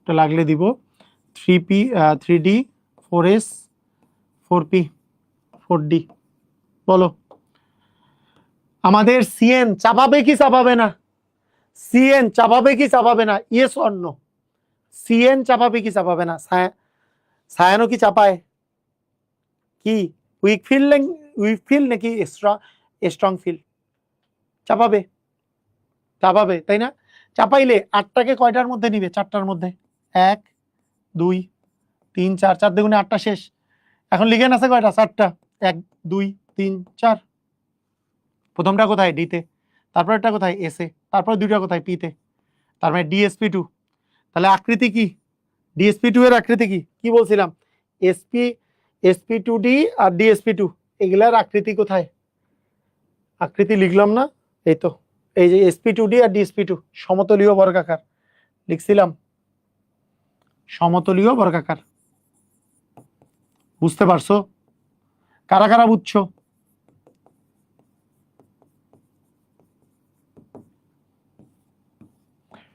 কারা কারা বুঝছো বলো বুঝছো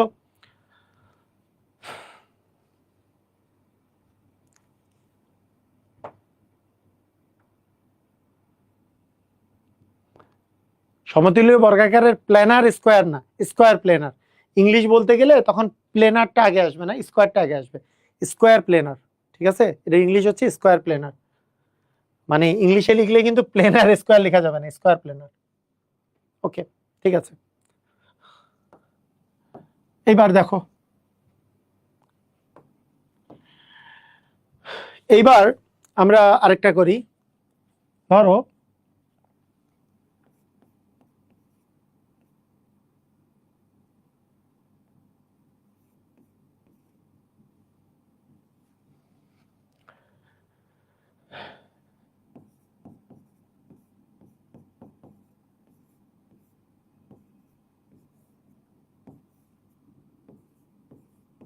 বলো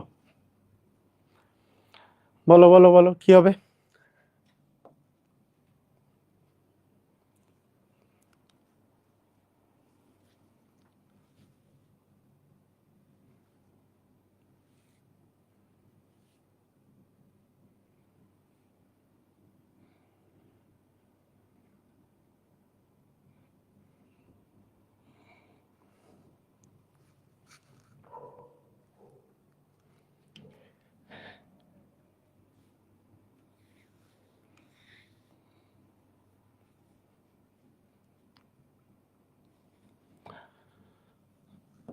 কি হবে?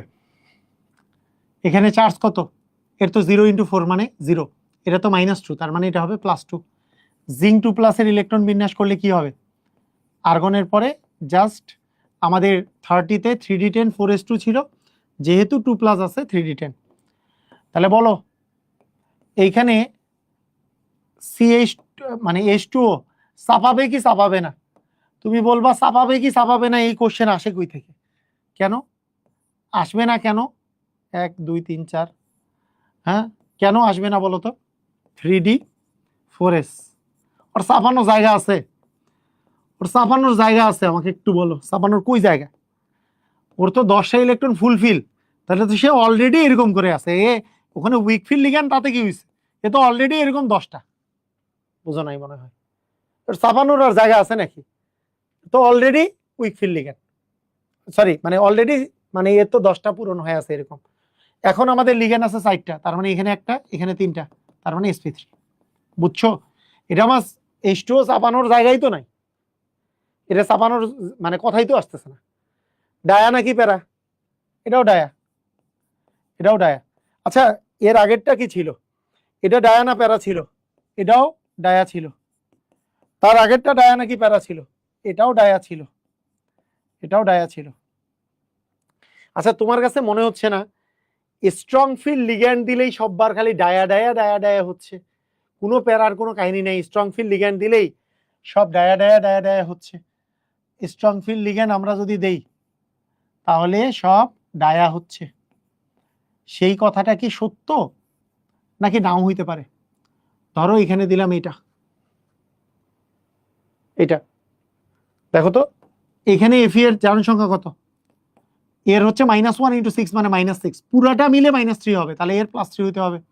তাহলে Fe3+ এর ইলেকট্রন বিন্যাস করো, তাহলে 3d, সরি আর্গনের পরে 3d আর 4s, আর্গনের পরে 3d এবং 4s, আমরা জানি 26 করলে 2 আর 6, তাহলে 3টা ইলেকট্রন যদি বাদ যায় তাহলে এখানে 2টা এখানে একটা, তাহলে কি হবে বলো?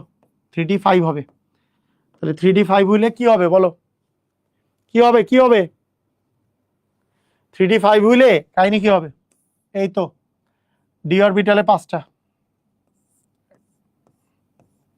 3d, তারপরে কি 4s, তারপরে 4p, কি বললো 4p লাগলে 4d, ঢুসুম ঢুসুম, এটা হচ্ছে 4s 4p 4d। Strong field ligand নাকি উইক ফিল লিগ্যান্ড? চাপাবে কি চাপাবে না? 5টা ইলেকট্রনকে চাপাবে কি চাপাবে না? অ্যান্সার হচ্ছে চাপাবে। কেন? স্ট্রং ফিল লিগ্যান্ড চাপাই দিল 5টাকে, এই যে 2টার মধ্যে 2 × 4 আর 1 × 5, 5টাকে।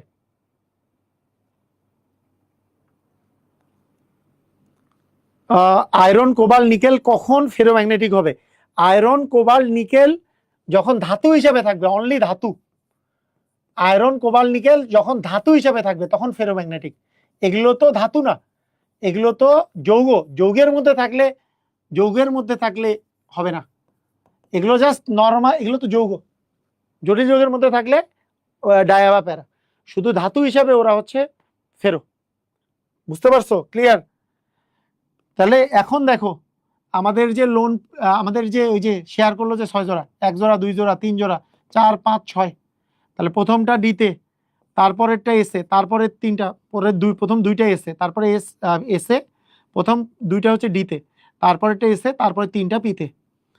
এটার কোঅর্ডিনেশন নাম্বার কত? Coordination number 6। এটার আকৃতি কি? অষ্টতলকীয়। অষ্টতলকীয়। এইটা ডায়া নাকি প্যারা? এই যে দেখো বিজোড় ইলেকট্রন কি আছে, তার মানে প্যারা। বিজোড় ইলেকট্রন থাকলে কি প্যারা। বুঝছো কি বুঝো নাই? তোমরা আমাকে জানাও বুঝছো কিনা। সবাই কি বুঝছো? সবাই কি বুঝছো? ক্লিয়ার?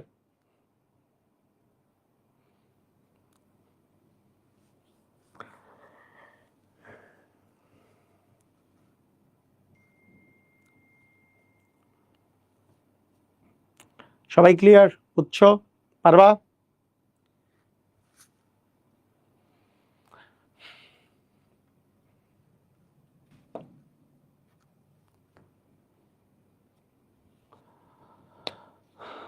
ওকে, একেবারে ক্লিয়ার।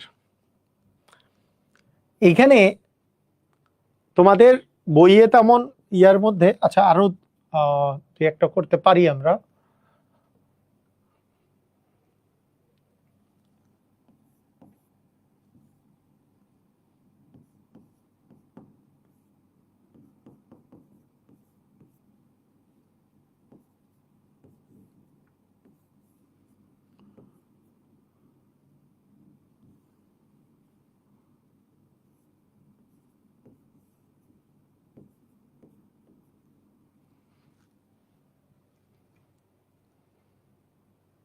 বলো।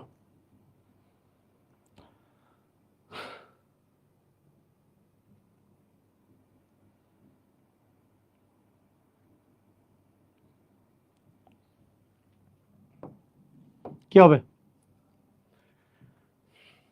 নিকেল 2 প্লাস হলে কি হয়? আর্গনের পরে 3d আর হচ্ছে 4s, তারপরে 28, তাহলে 2 আর 8 দিলাম। এই বলো চাপাবে কি চাপাবে না? এটা কি চাপাবে কি চাপাবে না? কি হবে বলো? ডি অরবিটাল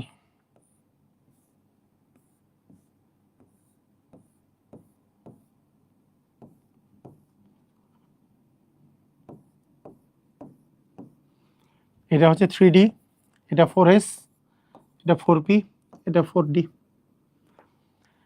অ্যান্সার হচ্ছে চাপাবে কি চাপাবে না? এই অ্যান্সার দাও তাড়াতাড়ি। চাপাবে কি চাপাবে না? Yes or no? তাড়াতাড়ি তাড়াতাড়ি বলো, চাপাবে কি চাপাবে না?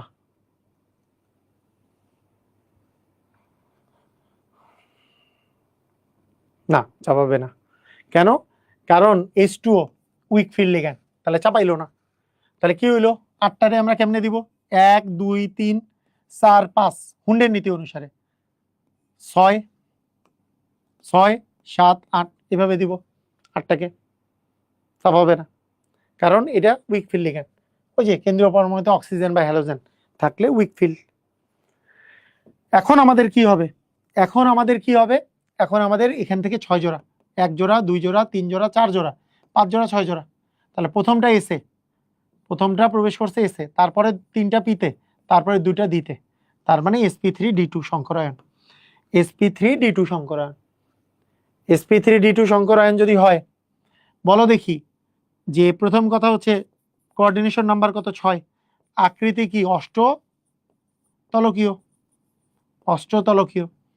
এইটার এইটার বলো দেখি দুইটা লোন পেয়ার আছে, সরি দুইটা কি বলে বিজোড় ইলেকট্রন আছে, তাহলে কি ডায়া নাকি প্যারা? একটা বিজোড় থাকলেও প্যারা, সবগুলা জোড়া জোড়া লাগবে ডায়া হওয়ার জন্য। প্যারা।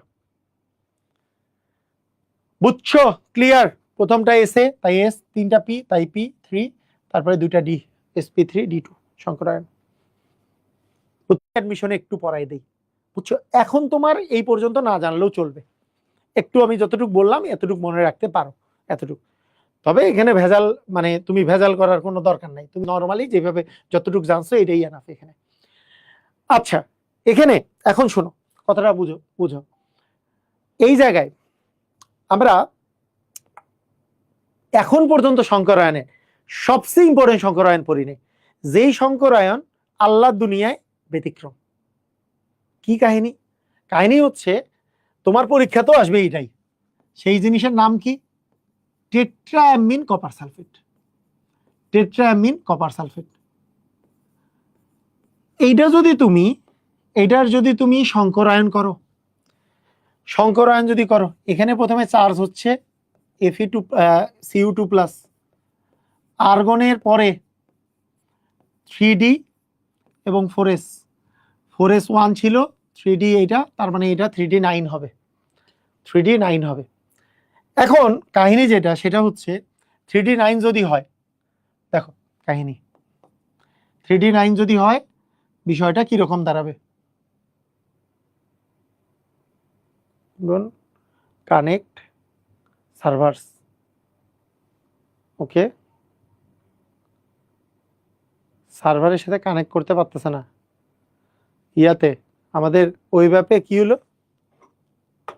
ওই ব্যাপের সাথে কানেক্ট করতে পারতেছে না কেন, কি হলো?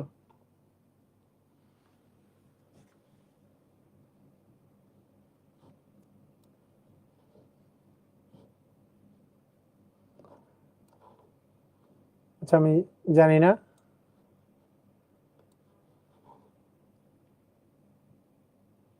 আচ্ছা থাকুক আমাদের। দেখো খেয়াল করো, এই তোমরা যারা ফেসবুকে আছো তোমরা কি ক্লিয়ারলি দেখতে পাচ্ছ? তোমরা যারা ফেসবুকে আছো তোমরা কি ক্লিয়ারলি দেখতে পাচ্ছ? একটু কমেন্ট করো যারা ফেসবুকে আছো।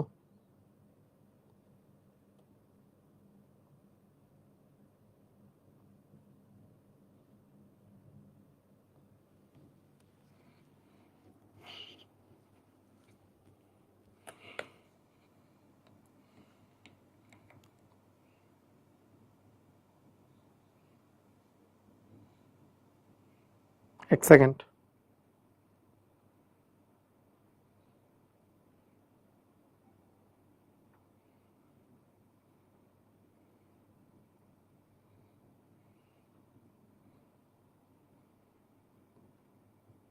ওকে, এখন ক্লিয়ার? ওকে, ঠিক আছে। এখন দেখো এই জিনিসটা কিরকম, এই জিনিসটা হচ্ছে এরকম যে তোমরা যদি এখানে 5টা যদি দেই আমরা, এই 3d 4s আর হচ্ছে 4p,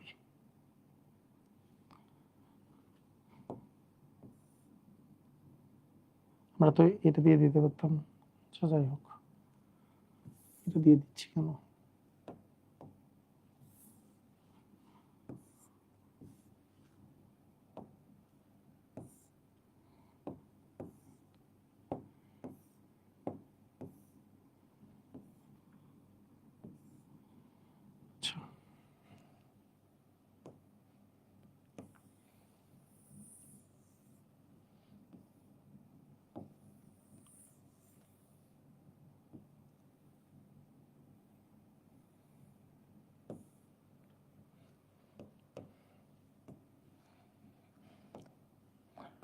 আচ্ছা দেখো তোমাদের এইবার একটু কাহিনীটা দেখো, এরকম মনে করো এটা হচ্ছে 3d, এটা হচ্ছে 4s, এটা হচ্ছে 4p আর এটা হচ্ছে 4d, এরকম। এখন কাহিনী হলো যে আমরা যদি এইভাবে করে চিন্তা করি, আমরা যদি এইভাবে করে চিন্তা করি, এইভাবে করে চিন্তা করি, ওই ব্যাপে ক্লাস আসে না, ওই ব্যাপের ক্লাসটা জানি কি কি কারণে অফ হয়ে গেছে, বুঝছো? আমি বুঝতেছি না। কেন অফ হয়েছে জানি না। এবার দেখো, যদি আমরা এইভাবে করে চিন্তা করি, তাহলে এখানে 9টা আছে, তাহলে 2 2 এ 4 2 এ 6 2 এ 8, মানে আসলে তো 2 2 করে না, আসলে ব্যাপারটা হচ্ছে কি করে যে একটা একটা একটা একটা একটা, তারপরে 2 মানে 6 7 8 9 এরকম নাকি, এরকম বিষয়টা। আচ্ছা, এখন এখানে তুমি দেখো টেট্রামিন কপার সালফেটের 4টা আছে, তার মানে এখানে একটা, এখানে এখানে আরো 3টা, তাহলে সংকরায়ন কি হয় sp3, এটার আকৃতি কি হয় চতুস্তলকীয়, এটার আকৃতি কি হয় চতুস্তলকীয়। কিন্তু কিন্তু এক্স-রে ডিফ্রাকশন করে দেখা যায়, এক্স-রে ডিফ্রাকশন করে দেখা যায় যে এইটার আকৃতি চতুস্তলকীয় না। এক্স-রে ডিফ্রাকশন করে দেখা যায় এটার আকৃতি অ্যাকচুয়ালি, এইটার প্রকৃত আকৃতি, এইটার প্রকৃত আকৃতি আকৃতি সমতলীয় বর্গাকার, সমতলীয় বর্গাকার। বলো, আমরা এই যে সংকরায়ন যে আমরা শিখি, সংকরায়নটা যে শিখি, এই সংকরায়ন কি আকৃতি ব্যাখ্যা করার জন্য সংকরায়ন আমরা দিয়ে ব্যাখ্যা করার চেষ্টা করি ভ্যালেন্স বন্ড থিওরেম দিয়ে। সেই ভ্যালেন্স বন্ড থিওরেম আমাদেরকে বলতেছে এটা আকৃতি হওয়া দরকার কি চতুস্তলকীয়, কিন্তু আমরা চোখ দিয়ে দেখতেছি এটার আকৃতি কি, এক্স-রে ডিফ্রাকশন করে দেখতে পাচ্ছি কি এটার আকৃতি সমতলীয় বর্গাকার। কোনটা মানবো আমরা? কি বলবো, আরে যা দেখি দেখি, এটা সমতলীয় বর্গাকার তো হবে না, কারণ আমি তো দেখে আমাদের হওয়ার উচিত চতুস্তলকীয় না। আমাদের থিওরির মধ্যে এটা বলবো সব থিওরি দিয়ে মিলতেছে, কিন্তু থিওরিতে এটা আসে যেহেতু চতুস্তলকীয়, কিন্তু এটা যেহেতু আমরা এক্স-রে ডিফ্রাকশন করে পাইছি সমতলীয় বর্গাকার, এটার প্রকৃত আকৃতি সমতলীয় বর্গাকারই হবে।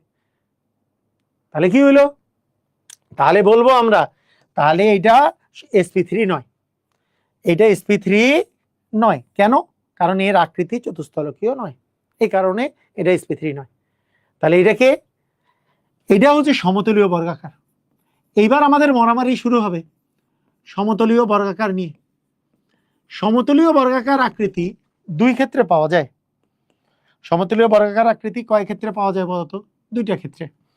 তো দুইটা ক্ষেত্রে যে পাওয়া যায় সেই দুইটা ক্ষেত্র হচ্ছে এরকম, একটা হচ্ছে sp2d, একটা হচ্ছে sp2d, আর একটা হচ্ছে dsp2। এখন পৃথিবীতে এই দুইটা নিয়ে মারামারি আছে। একদল বলে এটার আকৃতি সমতলীয় বর্গাকার এবং এর সংকরায়ন dsp2, এটা একদল বলে, এবং এখন পর্যন্ত প্রতিষ্ঠিত অনেকেই এটা বলে। আবার মডার্ন অনেকেই বলে এটার আকৃতি যে সমতলীয় বর্গাকার এটা হচ্ছে dsp2, এই sp2d। এখন কোনটা সঠিক কোনটা ভুল, ব্যাপারটা হচ্ছে দুইটা মতামতই গ্রহণযোগ্য। আমাদের দেশের লেখকরা sp2d কে বেশি গ্রহণযোগ্য মনে করছে। কেন? হাজারি স্যার লিখছে sp2d এর পক্ষে। কিভাবে লিখছে? লেখার সিস্টেম হচ্ছে আমার অপশন আছে এই দুইটার মধ্যে একটা হওয়াই লাগবে, কারণ এ তো না আমি শিওর। কেন? এর আকৃতি সমতলীয় বর্গাকার, যেহেতু এ চতুস্তলকীয় না, তাই sp3 না, তাহলে এই দুইটার মধ্যে হওয়া লাগবে। এখন তিনি যুক্তি খণ্ডন করছে কার? উনি যুক্তি খণ্ডন করছে dsp2 এর। dsp2 এর যদি যুক্তি খণ্ডন করা যায় তাহলে আর একটাই অপশন থাকে sp2d, তাহলে সেটাই হবে আমাদের আকার। এখন dsp2 এর যুক্তি কি, কেন dsp2 হওয়ার পক্ষে লজিক,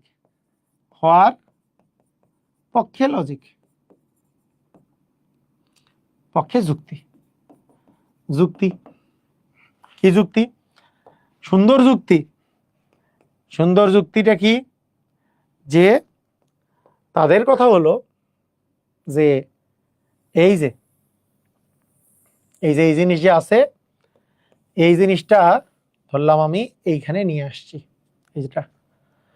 এখন কথা হচ্ছে অ্যামোনিয়া, টেট্রামিন কপার সালফেটে অ্যামোনিয়া আছে। অ্যামোনিয়া মোটামুটি সবল লিগ্যান্ড। এই সবল লিগ্যান্ডের প্রভাবে এই সবল লিগ্যান্ডটা, এইখানে যে একটা বিজোড় ইলেকট্রন আছে কপারের মধ্যে, এই বিজোড় ইলেকট্রনটাকে কি করে? বিজোড় ইলেকট্রনটাকে এ সরাই দিতে পারে। কিভাবে সরাই দিবে? এই অরবিটাল দিকে সরাই দিবে। সরাই দিয়ে কি করবে? দেখো সরাই দিয়ে কি করবে।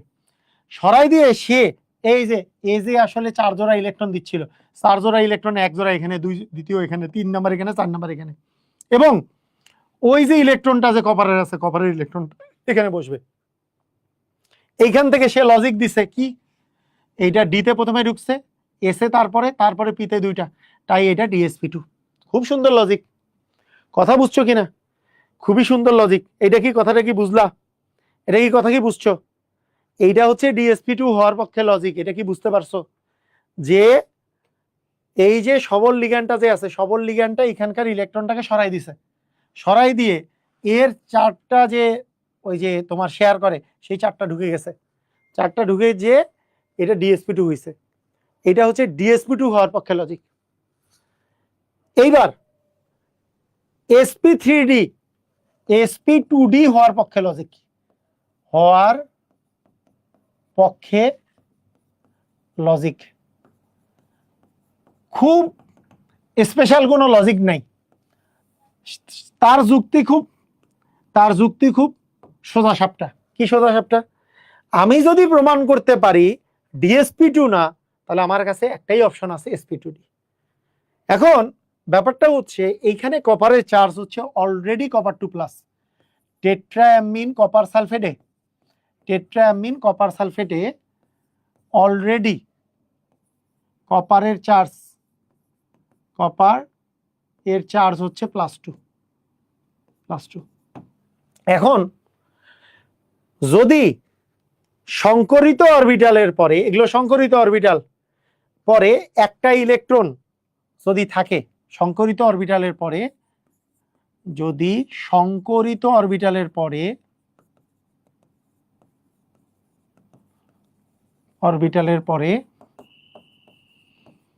ইলেকট্রন থাকে,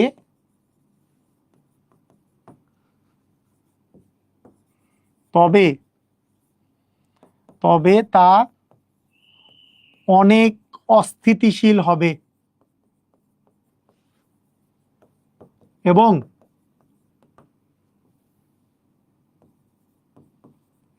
কি বলো, অনেক অস্থিতিশীল হবে এবং কি হবে বলো, এবং আয়নিত হবে। আর আয়নিত হইলে কি হলো, আগে থেকে কপার 2+ ছিল, আরো একটা ইলেকট্রন যদি আয়নিত হয় তাহলে সেটা কপার 3+ পরিণত হয়ে যাবে। কপার 2+টা ইলেকট্রনটা যদি চলে যায় তাহলে কপার 3+ পরিণত হবে। কিন্তু কপার 3+ এর উপস্থিতি পাওয়া সম্ভব নয়। তার মানে অতএব এইটা DsP2 হতে পারে না,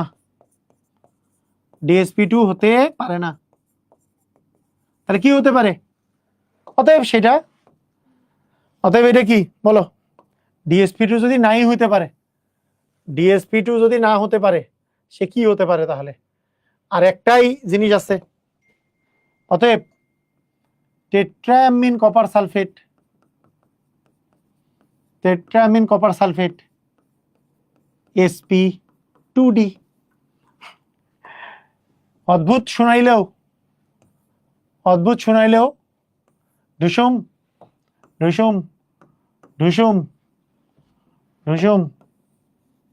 আছে তো এরকম নাকি? ঢুসুম 5টা, আচ্ছা 1 2 3 1 2 3 4, কি হবে বলো? এইখানে অদ্ভুত শোনাইলেও বিষয়টা এরকম, 9টা এইখানে দিছি, এরপরে এই যে 4টা যে শেয়ার করছে, এখানে 1 জোড়া, এখানে 1 জোড়া, এখানে 1 জোড়া, এবং একটা পি এর অরবিটালকে ফাঁকা রেখে এখানে ডিতে চলে গেছে। এটার অনেকগুলা ব্যাখ্যা দেওয়ার চেষ্টা করা হয়েছে। পিজেড কে ফাঁকা রেখে এখানে বলে DZ² গেছে, সেইটা সমতলীয় বর্গাকার আকৃতির পক্ষে লজিকটা বেশি দেয়। হ্যাঁ, এটা লজিক দেওয়া হয়েছে, কিন্তু অ্যাকচুয়ালি এটা মিলানোর জন্য, যা বলা হয়েছে সেটা মিলানোর জন্য। তোমরা জাস্ট আমি যা বললাম এতটুকু লিখলেই তোমার হবে যে জিনিসটা এরকম, এটা ফাঁকা, এটাতে কোনো ইলেকট্রন নাই, তাহলে প্রথমটা এসে, তারপরে দুইটা পিতে, তারপরটা ডিতে, এটা। তাহলে sp2d কেমনে বেসিক হলো, কেমনে কেমনে আসলো? বিষয়টা বিষয়টা কি হয়ে গেছে বলতো? বিষয়টা হচ্ছে এরকম যে এইটার হওয়ার কথা ছিল sp3, কিন্তু sp3 না। কেন? এটার আকৃতি চতুস্তলকীয় না, যেহেতু সমতুল্য বর্গাকার। তাহলে দুইটা অপশন আছে, হয় dsp2 নাহলে sp2d। dsp2 হওয়ার পক্ষে লজিক এরকম যে এই যে এইখানে যে একটা ইলেকট্রন আছে, একে সরাই দিয়ে এখানে নিয়ে গেছে ইলেকট্রনটাকে। তাহলে এখানে ডিতে, তারপরেরটা এসে, তারপরে পিতে দুইটা। কিন্তু dsp2 না হওয়ার পক্ষে লজিক হচ্ছে এইটা, যদি dsp2 হয়ে যায়, শেষের যে ইলেকট্রনটা আছে ওটা সহজে আয়নিত হয়ে কপার 3+ হয়ে যাবে। তখন কপার 3+ এর উপস্থিতি আসলে পাওয়া যায় না, তাই dsp2 হতে পারে না। তাহলে আর অপশন কি আছে? অপশন একটাই আছে, sp2d। কেমনে হইছে? মানে পি এর একটা জায়গা ফাঁকা রেখে sp2d হইছে। কথা কি বুঝতে পারছো? ক্লিয়ার কি ক্লিয়ার না? বুঝছো কাহিনী কি বুঝতে পারছো? আমাকে একটু জানাও, বলো বলো বলো, জানাও। বুঝছো বুঝছো বুঝছো?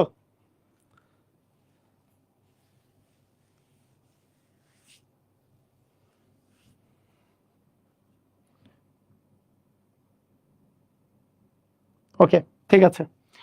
তো ঠিক আছে, আজকের ক্লাস আমাদের এই পর্যন্তই। খুবই ইম্পর্টেন্ট একটা টপিকের উপর ক্লাস নিলাম।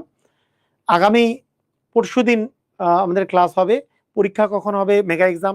এবং পরীক্ষাটা যদি রাতে রাতে ওই সময়টাতে নেই, তাহলে ক্লাসটা হয়তো বা সকালবেলা নিয়ে নিব। তো সেটা আমি তোমাদেরকে কালকে জানাই দিব। বুঝতে পারছো? পরীক্ষাটা সাধারণত রাতেই হয়, তো সেটা আমি জানাই দিব তোমাদের, কালকেই জানতে পারবা। তো ঠিক আছে, সবাই ভালো থাকো, আল্লাহ হাফেজ।